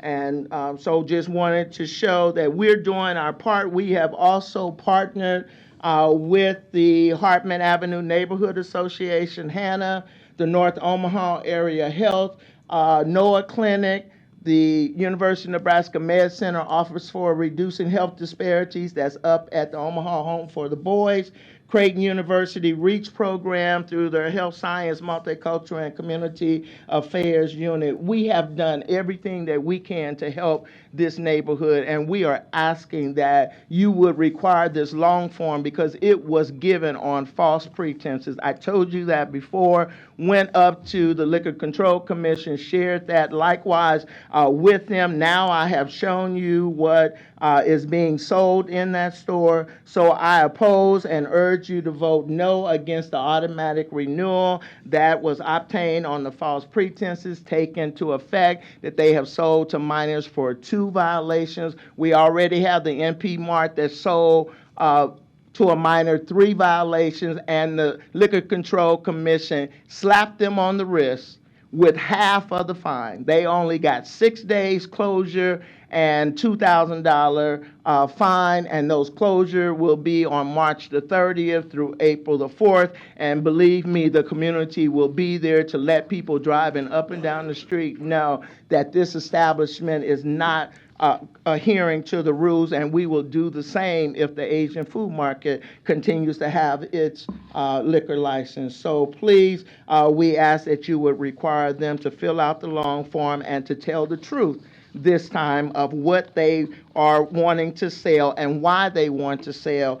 At that time, they told us that they also own the Asian market at 1510 North Radio Highway. And it seems like it has been sold, and now it is called the Asian Family Market. And I did submit a picture there, but I don't want to take up all of your time, but would ask that you would allow them to fill out the long form. Thank you. Are there any other proponents?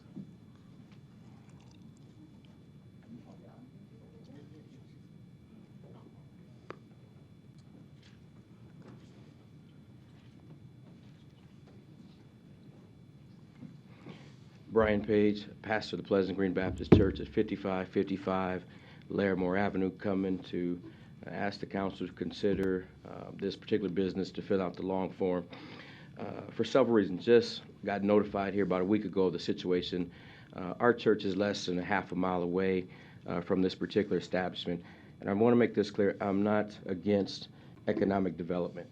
I believe there is a definite need, and I thank Councilman Gray for what he's doing in our community, that 60th and Ames corridor with Planet Fitness, Mid-K, As a pastor and someone in the community, it's valuable. We need businesses to serve all ethnicities, all races, to cater to their needs in our community. And so please know that I'm in favor of entrepreneurship. The challenge that I have is I was notified by Pastor Cavett, who's my neighbor, a neighboring pastor, Pastor Chapman of the Heartmen Association, then also John Lucas, who pastors the church, our New Rising Star, which is approximately less than a mile away as well. As notified, my concern today is for the youth of our city and for the youth of our community. They notified me at this particular meeting that there had been 2 violations of selling to minors. That concerns me because we have enough challenges in our community, and we don't need alcohol to be one of the contributing factors. So I'm here based on the facts that we were told that there are 2 violations that this particular market has. Again, I'm all for economic development, the business growing, but as a pastor, we have a strong youth ministry in our church. We have a drill team with over 100 members. We do vacation Bible school. We do community outreach. It concerns me that to know that my youth could walk a half a mile away when they're supposed to be at church and have a 50-50 chance of purchasing alcohol and then walking back up the hill to the church where I pastor. That concerns me. And I think it's fitting that we're talking about underage drinking and selling to minors today. And we just had high school students. Now, I'm glad they're gone. They were sitting in this sanctuary. Who knows if they were one of the violators? Who knows if they know someone who says, hey, if we're going to go out tonight, where can we find alcohol? Hey, I heard the Asian Mart is one of the places that has been ticketed, violated, received a violation on selling alcohol to minors, not only for our community, but also as a parent of high school children, knowing that this establishment, they could go and them and their friends could walk in and have opportunity to buy alcohol to this establishment. So again, I'm all in favor of economic development, the growth in that 60th Ames corridor. I love what we're doing. I'm seeing growth in our community. So I'm here on the facts. Do we approve of this? Isn't there a law against selling to minors? And when are we going to get opportunity for this particular establishment to hold them accountable? So I'm in favor of them having to fill out the long form to go out because it sounds like their privilege has been abused. Unlike the gentleman that came before us, his establishment, I guess they were violation free according to their attorney. But this one is noted as having violated the law in selling to minors. So again, I hope the council will hold them accountable and allow them to fill out the long form for the sake of our youth here in the city of Omaha. We're plagued with crime, all other ills of our community. The last thing we need is another establishment who has been known to sell alcohol to minors in the community that we serve. Thank you for your time. Thank you. Are there any other proponents?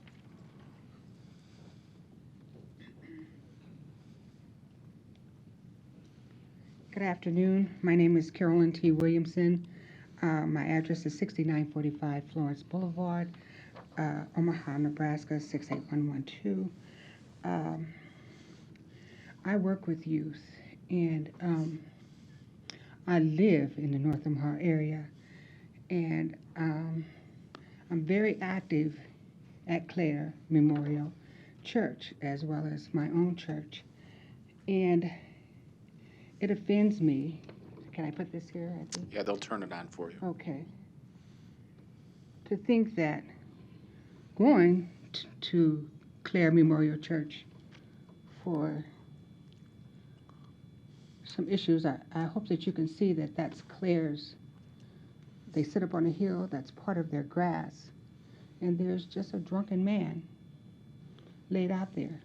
Nobody should have to deal with that. We deal with enough negativity in the North Omaha area, and I hope that you will take this into serious consideration and having them fill out the long form. Thank you. Thank you. Are there any other proponents? How many more proponents by a show of hands? Come on down and sit down close up front so we. Thank you. Hello.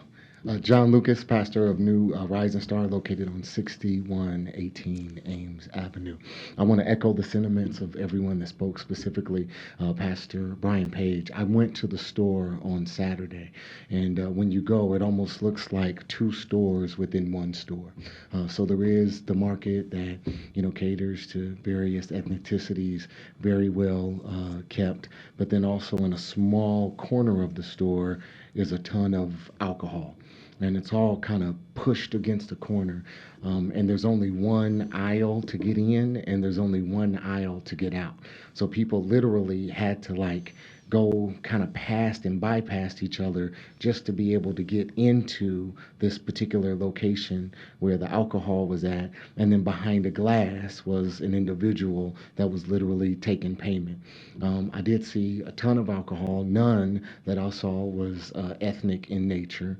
I didn't see any signage. I didn't, and with it being so congested, I can understand why they would end up violating twice within 2 years. So I think them filling out the long form would be a great way of holding them accountable, a great way of them speaking to the various issues as it relates to selling to minors. How have they gone about training their employees? Why is there not signage? What are they going to do in the future to make sure these things do not keep occurring? Twice is a lot for me, and I think our kids deserve better. I'm all for capitalism, I'm all for entrepreneurship, but not at the expense of the safety of our kids.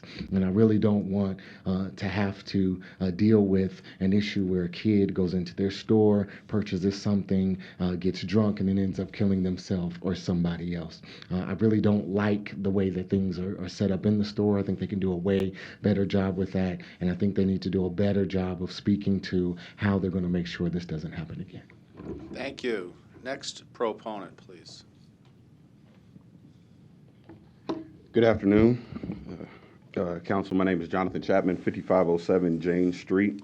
I have the honor and pleasure of serving as the chairman of the Hartman Avenue Neighborhood Association, and so I am here to speak as a proponent from the neighborhood perspective. The Hartman Avenue Neighborhood Association, our neighborhood there has been changing a lot over the last couple of years. For a while, much of the population of our neighborhood was older, but many of those older individuals have begun to transition out of our neighborhoods, and we have a lot of new young families that are moving into our community. In fact, in the mornings, it's actually really exciting to be driving through the neighborhood on the way to work and to see so many kids packed at the bus stops. We have a growing youth population in our neighborhood, and that's why it's important for us to be present today to speak to this issue. As has already been mentioned, we have no frustrations, no bones about business operating in our neighborhood. As a matter of fact, because we are primarily a residential space, we welcome as many businesses as can fit in there as possible. But what we need everyone to understand is that our expectations is that if you are going to do business in our neighborhood, you do so responsibly. And what we're noticing is a trend of a lack of responsibility from the businesses that are in or just outside of our neighborhood. As was previously mentioned, not only two violations from the Asian Family Mart, but we also have to deal with the 3 citations from the MP Mart, which is also right there next to our neighborhood, all of them selling alcohol to minors. So we're talking about 5 violations in the last 2 years. Now, that might not sound like a lot to a lot of people, but think about how many times you speed, how many times you've exceeded the speed limit versus how many times you've actually been caught. And so what we have to take into consideration is that just because there have only been 5 citations, that does not mean that those are the only occurrences that have taken place where minors have had access to alcohol in our community. As we continue to look forward to how our community grows and develops and the relationships that we build, we don't want to be enemies with the businesses in our community. We want to be partners, and we want them to understand the vital role that they play in helping our neighborhood to be great. Because it is extremely important. We all have to work together if our community is going to continue to grow, if Hartman Avenue is going to continue to become a great neighborhood. We need everybody on board. We need residents doing their job, but we also need our businesses abiding by the rules and the regulations that have already been established by the state. And so our presence here today is simply to request that you would have them go back through the process of completing the long form as a form of accountability, one that we do plan on extending to each and every business that resides there in our neighborhood and in our immediate proximity, because at the end of the day, we have goals established for our neighborhood, and we're looking forward to working together to make sure that we achieve them all. Thank you for your time. Thank you. Are there any other proponents?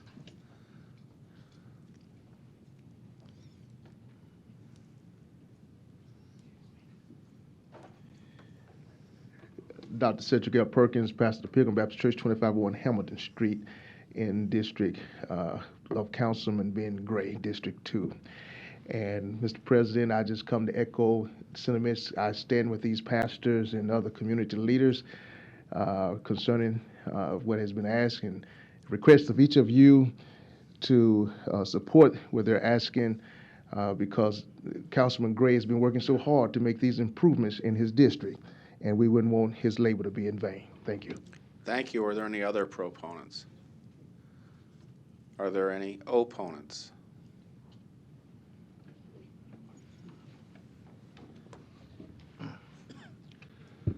Mr. President, members of the council, Mike Kelly, 2804 South 87th Avenue. Let me begin address a couple things. First of all, I've got to put my legal hat on here a little bit.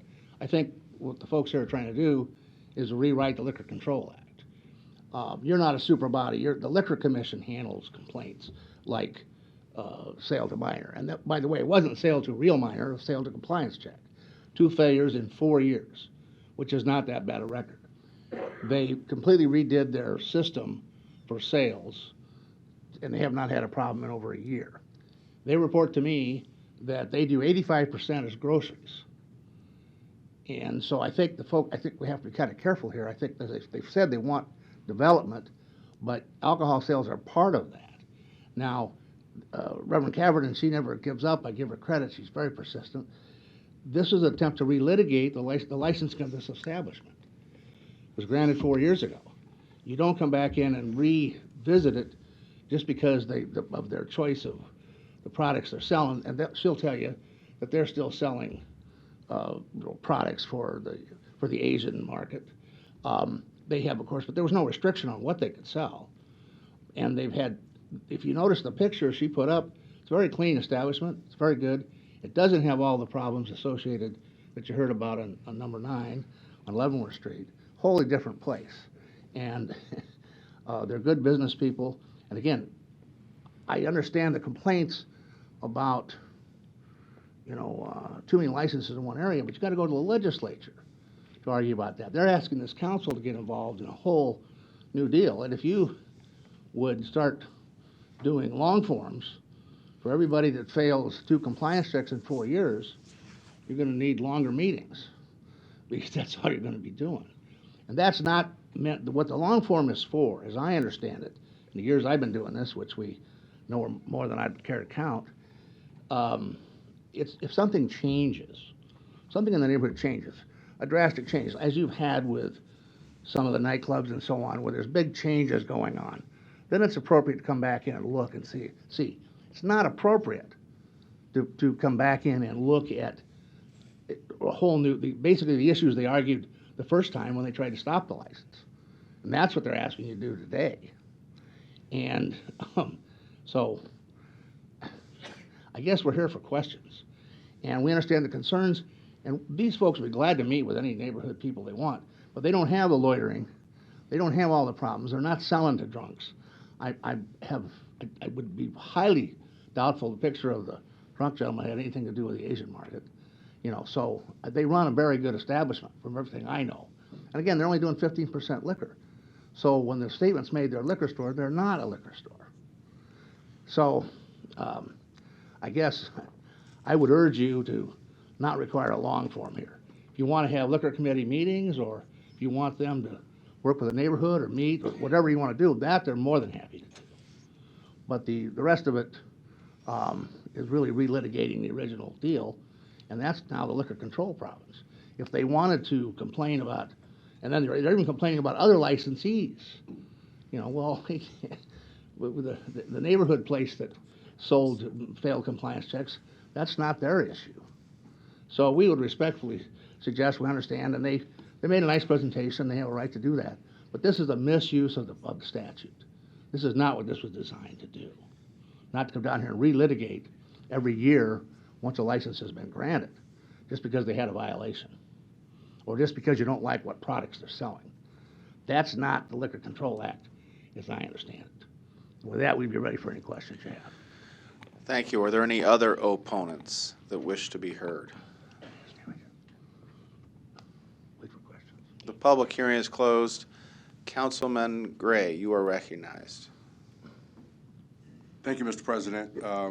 Just a couple of things, and hopefully I won't be too long, but I do intend to support the long form, and the reason, there are several reasons for doing that. First of all, they can sell, as you say, Mr. Kelly, and I don't disagree with you, they can sell, they can sell whatever they want to sell, but when I specifically asked the question, what are you going to be selling? And I was told it was going to be ethnic liquors. And I said, and that's all? And the response was yes, we're going to be selling ethnic liquors. So that portion of that was not truthful when I asked specifically the question about that. I'm sorry, I just don't remember it that way. I'm sorry. Yeah, and that was a question I asked specifically. And so when I look at the pictures and I see anything but ethnic liquors, I have a concern about truthfulness and so forth. Absent that, as some of the neighbors have pointed out, you know, we had a neighborhood that was in, that particular part of the neighborhood, when we got on the council, was in distress. We have since, with Heartland Workforce Solutions and Planet Fitness and Walmart and a number of lending institutions, financial institutions, North Star, Heartland Family Services, which works specifically with pregnant teens, the development and redevelopment of the bowling alley and other amenities around that. This is an area that is starting to develop rather nicely. But for me, you know, when I ask you a question and you tell me what you're going to serve, and I ask you, is that it? And you tell me yes, then that's what I'm expecting to see. And when I don't see that, then I have concerns about what else may or may not be true related to this. So with the concerns that the neighbors have, with the questions that I asked and then didn't get and got an answer, but now I'm finding out it wasn't the right answer, I can't do anything else other than support the neighbors and ask for the long form. And So that's going to be. I did not handle the case in front of the city council. I did, however, handle it in front of the Liquor Commission. And it was clear there that they were going to sell other things. Okay, but it wasn't. But I don't doubt you, sir, for one second. Yeah, it wasn't clear here because I asked the question. I asked that question specifically. There And obviously the answer was yes. has to be a misunderstanding. Okay, well, be that as it may, I just wanted people to understand, because of the development that has occurred around that area, because of how quickly things can deteriorate if one thing happens, for those reasons, I have to be supportive of the long form. Thank you, Mr. President. Thank you. Councilmember Festerson, you are recognized. Thanks, Mr. President. I appreciate the testimony today, and I think I especially appreciate the testimony from the Hartman Neighborhood Association and the positivity behind that. That's really something we enjoy seeing here at City Council, and I think is really important for our neighborhoods. Both these cases today that we've spent a lot of time on, I've expressed concern about for years, South 24th and Leavenworth area, and then this area at 60th and Ames, and have consistently voted against liquor licenses that I felt were of concern to the area or that were not justified due to density of liquor licenses currently in the area. And that's true of this liquor license, the Asian supermarket. When it first came to us, I voted against that. So I agree with Councilman Gray on this one. And I think to be consistent with voting against the license at this juncture, obviously it was granted. It would be a consistent vote to now support the long form and make them go through that process again. So that'll be my position today, too. Thank you. Councilmember Harding, you're recognized. Thank you, Mr. President. I, too, am am impressed and thankful for those that came and testified about all the positive things that are happening in the neighborhood. I think the investment that you make in the community is something that just makes it stronger, and appreciate your efforts. At the same time, though, as I was not on the council when this first went through, and I sat and listened to the testimony and looked at the pictures that were presented, and I would tell you that I think the way that I came away with the impression that that's all they were selling. And as Mr. Kelly pointed out, and I got on the internet and looked through some of the pictures of what the Asian market actually sells. I mean, there's fish, there's produce, there's there are all sorts of, and as And you she can give you their whole menu if you yeah, want. and then I also was able to zoom in on some of the liquor items, and there are some I don't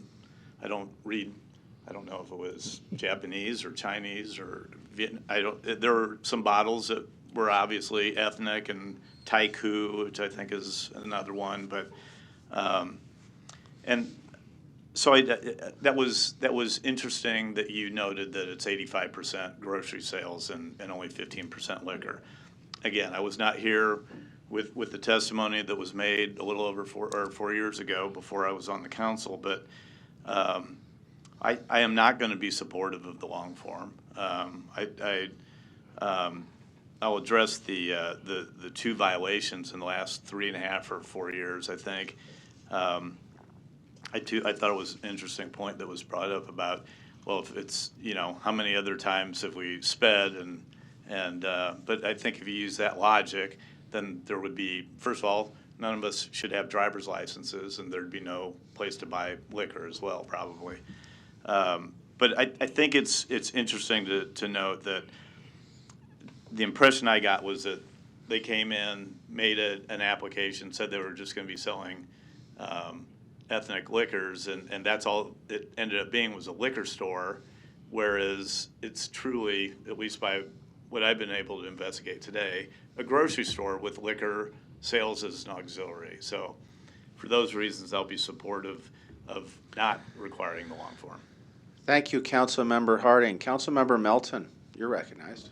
Thank you. And I recall this one very specifically because I stood up for your business. I said that I really wanted to see a business that was selling produce and food, and you specifically told me, and I noted. In fact, I could probably go pull my notes because I keep them all in my drawer. But that it was going to be a very limited alcohol sales. From what I saw today, it looks like it was more, but you're saying that it's 15%. I guess where I'm at right now is I want to see your place be what you told us it was going to be, and it very well may be that that's what it is. It's just that the pictures that Pastor Cavett showed us today looked a lot different. And so what I'm going to tell you is I'm not sure where we're going, but I was one that trusted that you were going to be selling specialty alcohol, specialty ethnic alcohol that you couldn't really get anywhere else. So and Mr. Kelly, I was here because I remember making notes, and I understand that legally they could sell whatever they wanted. I'm just saying that that's what was presented to the council, and so the Asian market got my yes vote based upon, I had no reason to doubt. And I'm not saying I doubt you now. What I'm going to do is support the long form, but I'm telling you that doesn't mean that I'm not necessarily going to support renewing your license at this time. Yeah. I think what I would like to see is more information in the I guess, and that's why I was making an objection to this process. I don't think the statute allows you to do that. Nothing's changed here. Nothing has changed. So, and in fact, the gentleman talked about how the liquor area was so crowded because it's not big. It's not a part of their main deal. It's 15%. So.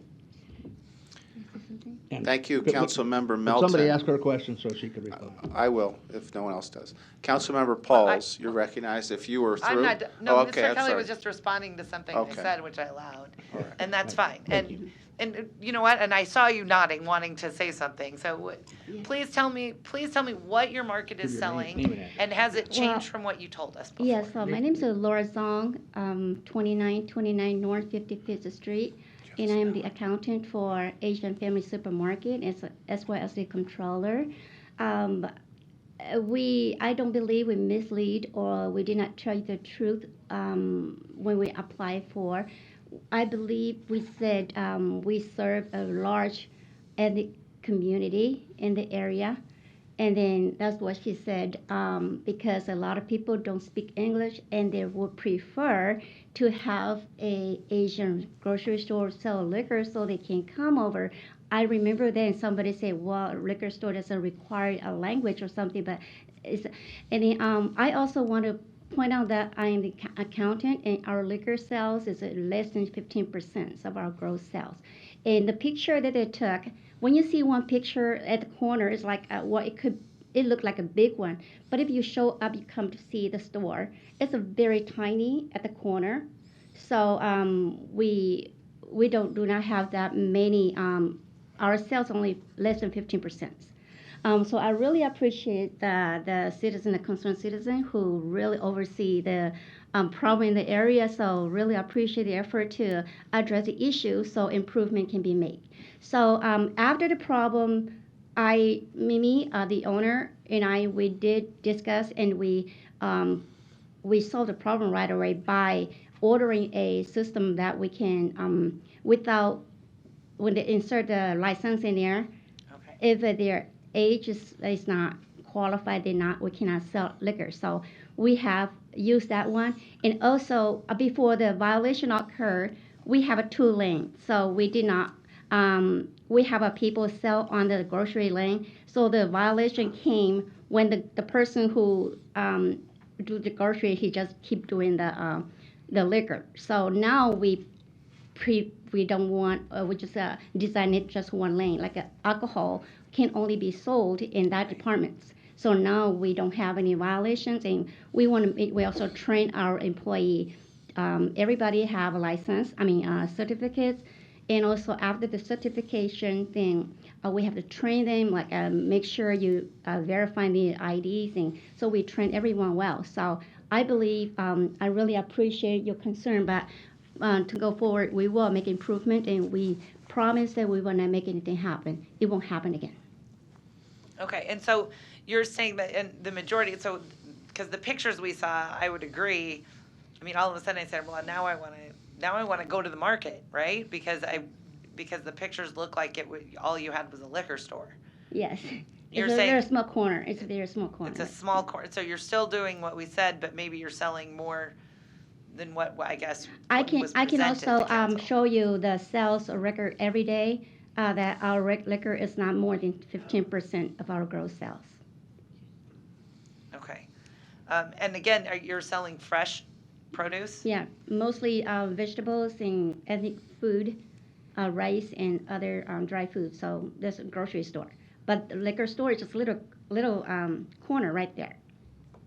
Okay, because of that's what I want to see. I mean, we do have food deserts kind of all around, Yes, and we welcome maybe you a to come over to- Walmart, but it's nice to actually get other foods and other fresh produce and things that Yes. really can't buy it We have at a lot. Walmart, right? Yes. Okay, so I just wanted to talk to you because I remember, I mean, we had this exchange, and I remember it well. Yeah, we did mention about a large ethnic community in the area, and they just want that liquor. So, but we don't have that much. We just have a small corner. And I do like to see, we've got a minority female business owner, and is this something that if you didn't have these sales, albeit I know it's a small portion, which is good, that's what we wanted to see, but 15% is still significant enough for a small business owner that profit margin could be so much that it could create a problem to stay open. I mean, if you couldn't sell alcohol anymore, would that create a significant financial hardship? If we have alcohol, then people come to buy one case of our beer, they buy more food. So that's what brings more customer to our business. So it's really helped too. Okay, thank you. Thank you, Councilmember Melton. Councilmember Pauls. Thank you, Mr. President. I don't want to overtalk this, but I have just a couple of questions. I saw a bunch of pictures. It looked like this was a total liquor store. And then I had another a minister come up and say it's a very small part of the store. What is it? Well, we have a very big section, a store, and then we just have a small corner.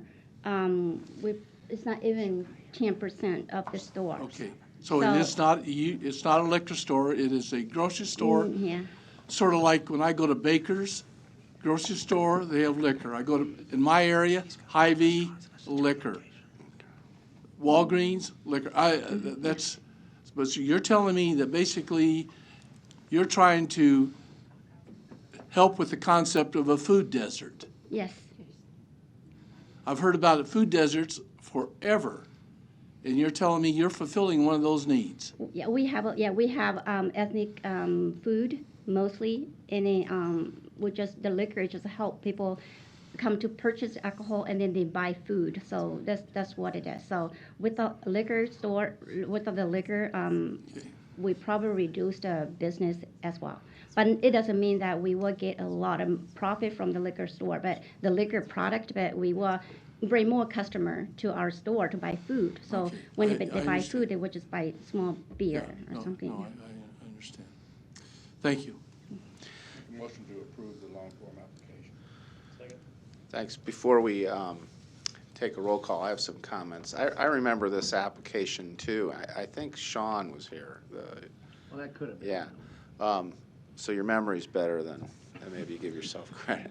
It was the other Mr. Kelly.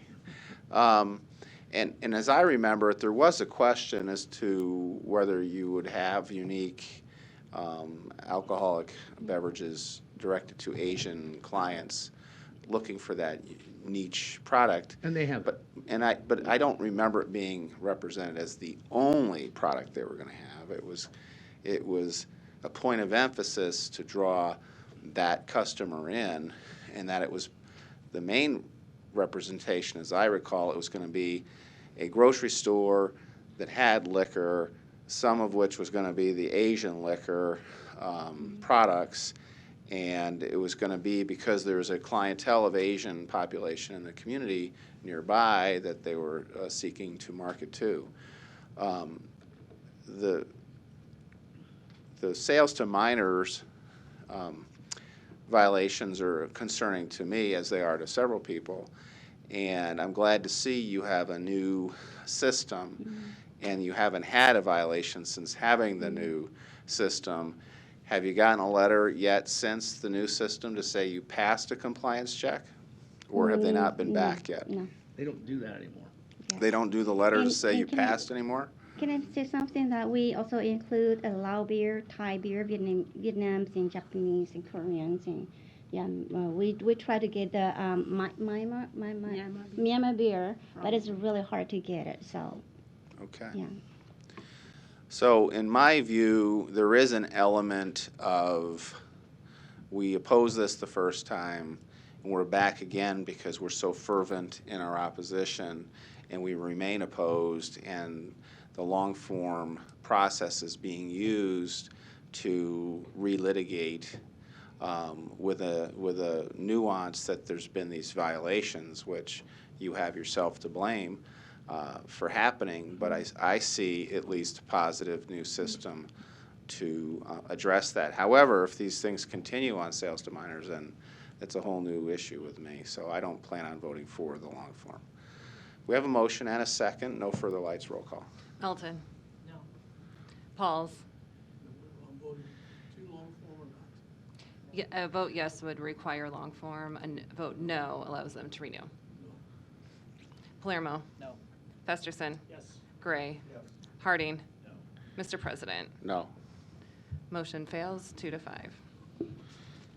Madam Clerk, we're back to item 7. Do you want me to read it again? Or? It's already been read to the record. Is the applicant here on item 7? I have Mr. Festerson with a light on. Mr. Festerson. Thanks, Mr. President. The applicant is not here, which I know we find concerning, but I will say he's been here every other time. And this being in my district in Benson, I would be comfortable moving this forward today. He does own 4 restaurants. They've never had any problems. This is just relocation from up the street down into downtown Benson. But I will make it known to him that he is expected to attend here in the future if we do approve this. So having said that, I'll go ahead and motion to approve. Second. Thank you, Mr. Festerson. Councilman Pauls, you are recognized. I have a question. Is this unusual for us? Have we done this in the past if somebody doesn't show up? We rarely do it. It's usually when a council member has personal familiarity or experience with the applicant. The council generally has recognized that. So you're telling me I need to respect Mr. Festerson? Your vote is your own. On this item. On this item. Okay. I would never Thank presume you. Thank you, to Mr. tell the President. chairman of the Liquor Committee what to do. And I think this is just a change of location. So it's just in a new bar or an owner that we might, it's an established owner and an established location, or bar, just changing. Yes, we do. There's been a motion and a second. Roll call. Melton. Yes. Pauls. Yes. Palermo. Festerson. Yes. Gray. Harding. Mr. President. Yes. Item 7 is approved, 7-0. Consent agenda. Any member of the City Council may cause any item placed on the consent agenda to be removed. Items removed from the consent agenda shall be taken up by the City Council immediately following the consent agenda in the order in which they were removed, unless otherwise provided by the City Council Rules of Order. Roll call. Melton. Pauls. Palermo. Festerson. Gray. Harding. Mr. President. Yes. Motion passed 7-0. The public hearings on agenda items 14 through 33 are today. If you wish to address the City Council regarding these items, please come to the microphone, indicate the agenda item number you wish to address, identify yourself by your name, address, who you represent, and if you are a proponent or opponent. Remove item 25. We will be removing item 25. So if there is a motion, 14 through 24 and 26 through 33? Did you close the public hearing? The public hearing is closed. Okay. There is a motion, a second, on everything but item 25. Okay. Melton. Pauls. Palermo. Festerson. Gray. Harding. Mr. President. Yes. Motion passed 7-0. There's a request from Parks to allow withdrawal on item 25. Is there a motion? Second, roll call. Melton. Pauls. Palermo. Festerson. Gray. Harding. Mr. President. Yes. Motion passed 7-0. Item 34, an ordinance approving an amendment to a grant award contract with the Nebraska Department of Natural Resources for the Combined Sewer Overflow Program to authorize the increase of grant funds received in the amount of $1,086,503.30. The public hearing on item 34 begins at this time. Are there any proponents or opponents? The public hearing is closed. Item 35, an ordinance to transfer a permanent easement and land to MUD for relocation purposes located near Tranquility Park. The public hearing on item 35 begins at this time. Are there any proponents or opponents? The public hearing is closed. Item 36, an ordinance to amend Section 23-177 of the Omaha Municipal Code by adding the employment classification entitled Vision Zero Coordinator. Personnel Board recommends approval.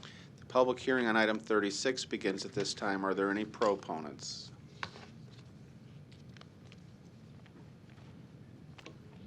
Council members, Tom Everson, 12418 C Street, Omaha, 68144.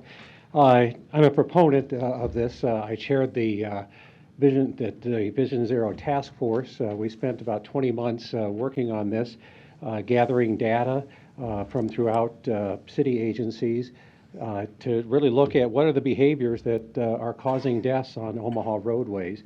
And there was a wide representation on the task force, including law enforcement, city planning, public works, MAPA, also some nonprofit agencies from around the city. And the reason for recommending the creation of this position is because it needs to be a coordinated effort within our city. You know, one of the things that came up as we went through the data is one of the things that Mayor Stothert mentioned in her State of the City address last week was the reduction in the number of homicides that we've seen in our city. At the same time, the number of people dying in traffic incidents is going up. And it really takes a concerted effort in order to address the behaviors that are the cause of those deaths and serious injuries. So that was certainly taken into account as to why we would need a position like this, because somebody needs to coordinate the effort. All the not only the city departments, but the agencies, the hospitals, the school districts, and the nonprofits in the Omaha area that are working to help reduce traffic deaths and injuries. So with that in mind, that's where the recommendation came from. Speaking on behalf of the task force, we are delighted that it has reached this point, and really look forward to your support, hopefully, to move this forward and to have the position posted shortly, and to have a whole slew of wonderfully qualified people to apply for that position. Thank you. Are there any other proponents? Are there any opponents? The public hearing is closed. Councilmember Festerson.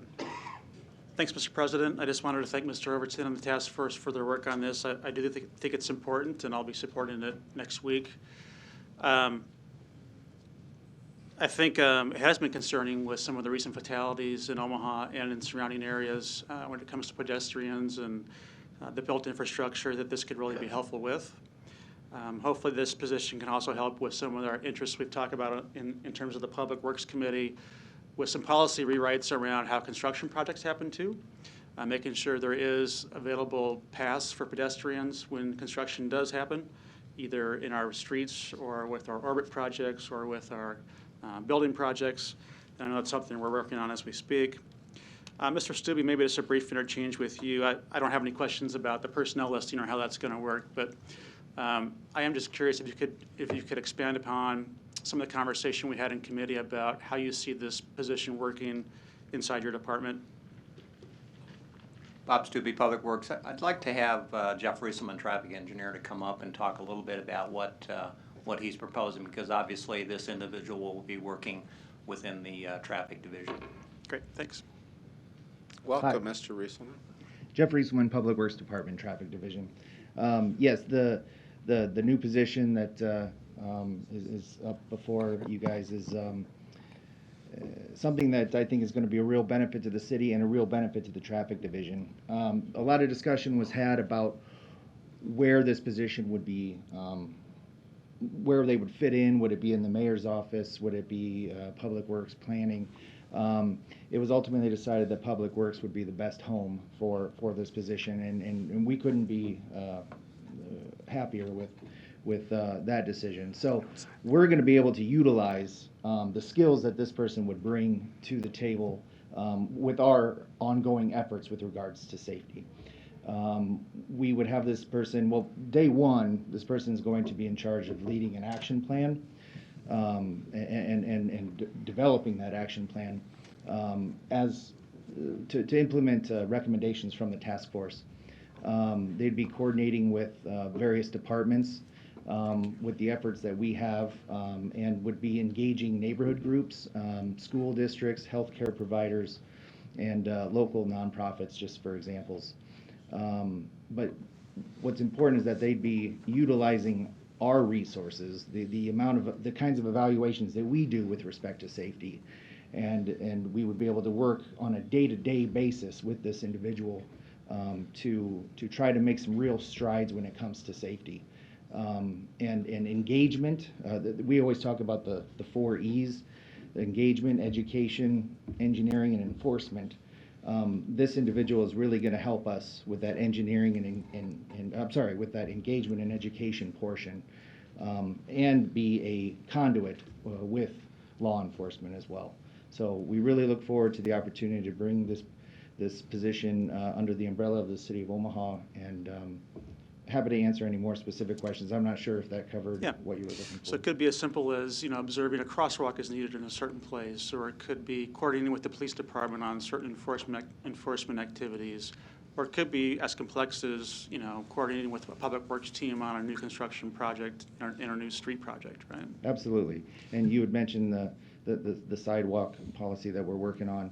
This individual would be perfect for getting that word out to contractors, to consultants, and to anybody involved in the whole process of a project, the lifespan of a project. This person will help to educate them and engage them to understand why the policy exists. Okay.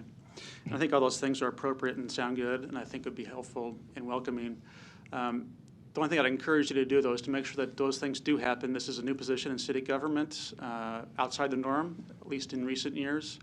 A position that comes to mind that was similar to this was the bike and pedestrian coordinator that had similar type tests and similar duties within a department, but really didn't go that well and didn't produce the results we wanted to see, and I don't think was ingrained as it could have been in city projects and in city efforts and in embracing the community. So I'm hopeful this would go differently, and I think you're seeing it that way too, and would encourage you to do that. Absolutely. All right, thank you. Thank you. Councilmember Melton. I just wanted to thank Mr. Everson, and I fully support this position. I have to say over the last I think it's been about 5 years, 6 years since I met you, Tom. It's been about 5 years that I have been constantly getting requests from various people in neighborhoods, neighborhood associations in regards to stop signs and speeding and problems. They're terrified that their children, something is going to happen to the children in front of schools. And you know who I go to? Tom, right back there. And Tom, if you could come up real quick, just because in all honesty, you've been the de facto Vision Zero coordinator for myself.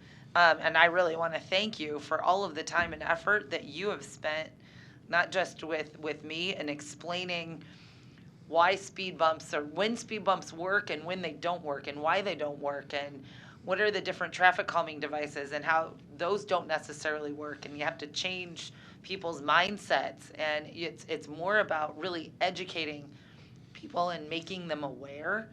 And I want to say that I appreciate all the time you've spent with me to help me understand all of these issues, and then helping people in at least in my district that I've referred them to, because I actually have a cut and paste somewhere where it's your name, your number, what you do, and everything that I have sent to multiple people. So I think that this is probably well overdue, because I know you've been kind of brunting a lot of this just on your shoulders as a volunteer, and doing that for the citizens of Omaha. And I just wanted to recognize you for that and for all those efforts, not just in being on this task force for the last 20 months, but you've been doing and helping people like me and various people in neighborhoods with these issues. You've been doing that, you've been volunteering and doing that, and you've been very effective, in my opinion. And not only do you do that in Omaha, you do it all over the country. So not only do I support this, so maybe you could have somebody else specifically in our city government that could do this too, but also to really broaden your work and your attention to what you've been trying to do in our city. So, well, thank you. I appreciate the sentiments, and but I look forward to this position coming into reality. Simply because we need it, and it really brings us into the mainstream as well with cities across the country. One of the things that is highlighted in this resolution is just even the salary range, which was something that was kind of an afterthought and all. But when we look at what these positions are paying around the country, and to be able to really get the qualified people to apply for a position like this, it's good to see the progress that we have made just in the initial planning stages, and look forward to the fact that the Public Works is a place to call home for this position, and but it's a position that will really hopefully galvanize the city as a whole to be a Vision Zero city, to do the things that we need to do to help reduce those death rates and really see those come down. So I really appreciate your consideration and support. Thank you. Councilmember Harding. Don't go too far, Tom. Going to put a few more bruises on your back, too, for complimenting you for all your hard work. And first of all, I do have a question. Does the task force live on as in an advisory position, or does it go away with the creation of this position? Well, I would say that it may be reincarnated. Don't know if you believe in reincarnation or not, but the work. I'll tell of you in my next life. Yeah, but the work of the task force was to hone in on the reasons why people are dying and suffering serious injury in traffic incidents within our city limits. And so, once we had gathered that information and processed it and made our recommendations, the biggest one was for this position, then the initial work of the task force was completed. One of the things going forward is whenever that person is hired, they're really going to need to broaden what that task force is all about, because there are many people who could have contributed to that task force. Just one example would be contacts that I had from the trauma center at Nebraska Med or at Children's hospitals who said, we want to be involved in this going forward. And those were not people that we were actually thinking of in terms of the task force. Another example would be an expert on addictions. Still, drunk drivers and drunk pedestrians are overrepresented in traffic deaths in our city. And so even though you take organizations like MAD that have been around for 40 years and all the work that they have done, which has been generational work at this point, there still is a segment of the population that is not going to abide by the rules or even all the educational efforts. And so there may be some particular strategies that have to come out of that by engaging people that you don't normally think would be part of a task force moving forward. So whoever that person is going to have plenty on their plate to address, and there'll be plenty of people to mobilize around the community. And hopefully that is someone who will be able to bring us together in a way where we can really move forward collectively to address these issues, and not just being about the loudest voice in the room. So anyway, hopefully. And I know I know you'll continue to volunteer your time, I'm sure, and help that person as they start that position and start to grow in that position. I look forward to it. And one other thing, and I'll just so people who may not know, one of the programs that Tom is so heavily involved with that you see around the city in various neighborhoods, and something that Councilmember Melton and I have been working on, and hopefully we can get something done as we're moving into a new trash hauler, is the Keep Kids Alive Drive 25 campaign that you see those yard signs or stickers around the city, and it's just a reminder that as we're traveling about during the day and going through those neighborhoods, that we keep our speed in check. So thank you for your work on that program as well. You're welcome. Thank you. Madam Clerk.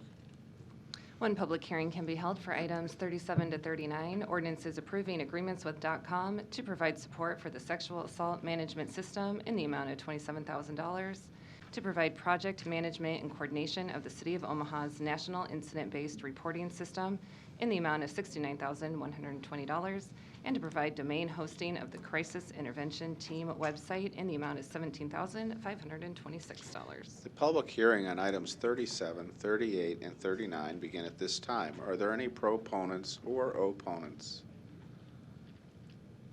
The public hearing is closed. Item 40, an ordinance levying a special tax assessment for cutting and clearing weeds, grass, and worthless vegetation in the City of Omaha, Group 2020-06. The public hearing on item 40 begins at this time. Are there any proponents or opponents? The public hearing is closed. Item 41, an ordinance levying a special tax assessment for litter removal on certain lots in the city of Omaha, Group 2020-07. The public hearing on item 41 begins at this time. Are there any proponents or opponents? The public hearing is closed. Item 42, an ordinance to approve the Omaha Downtown Improvement District Association 2020-2021 Budget and Work Plan, levying a special tax and assessment on all lots and pieces of real estate within the Business Improvement District Number 6874 in the amount of $559,791.94.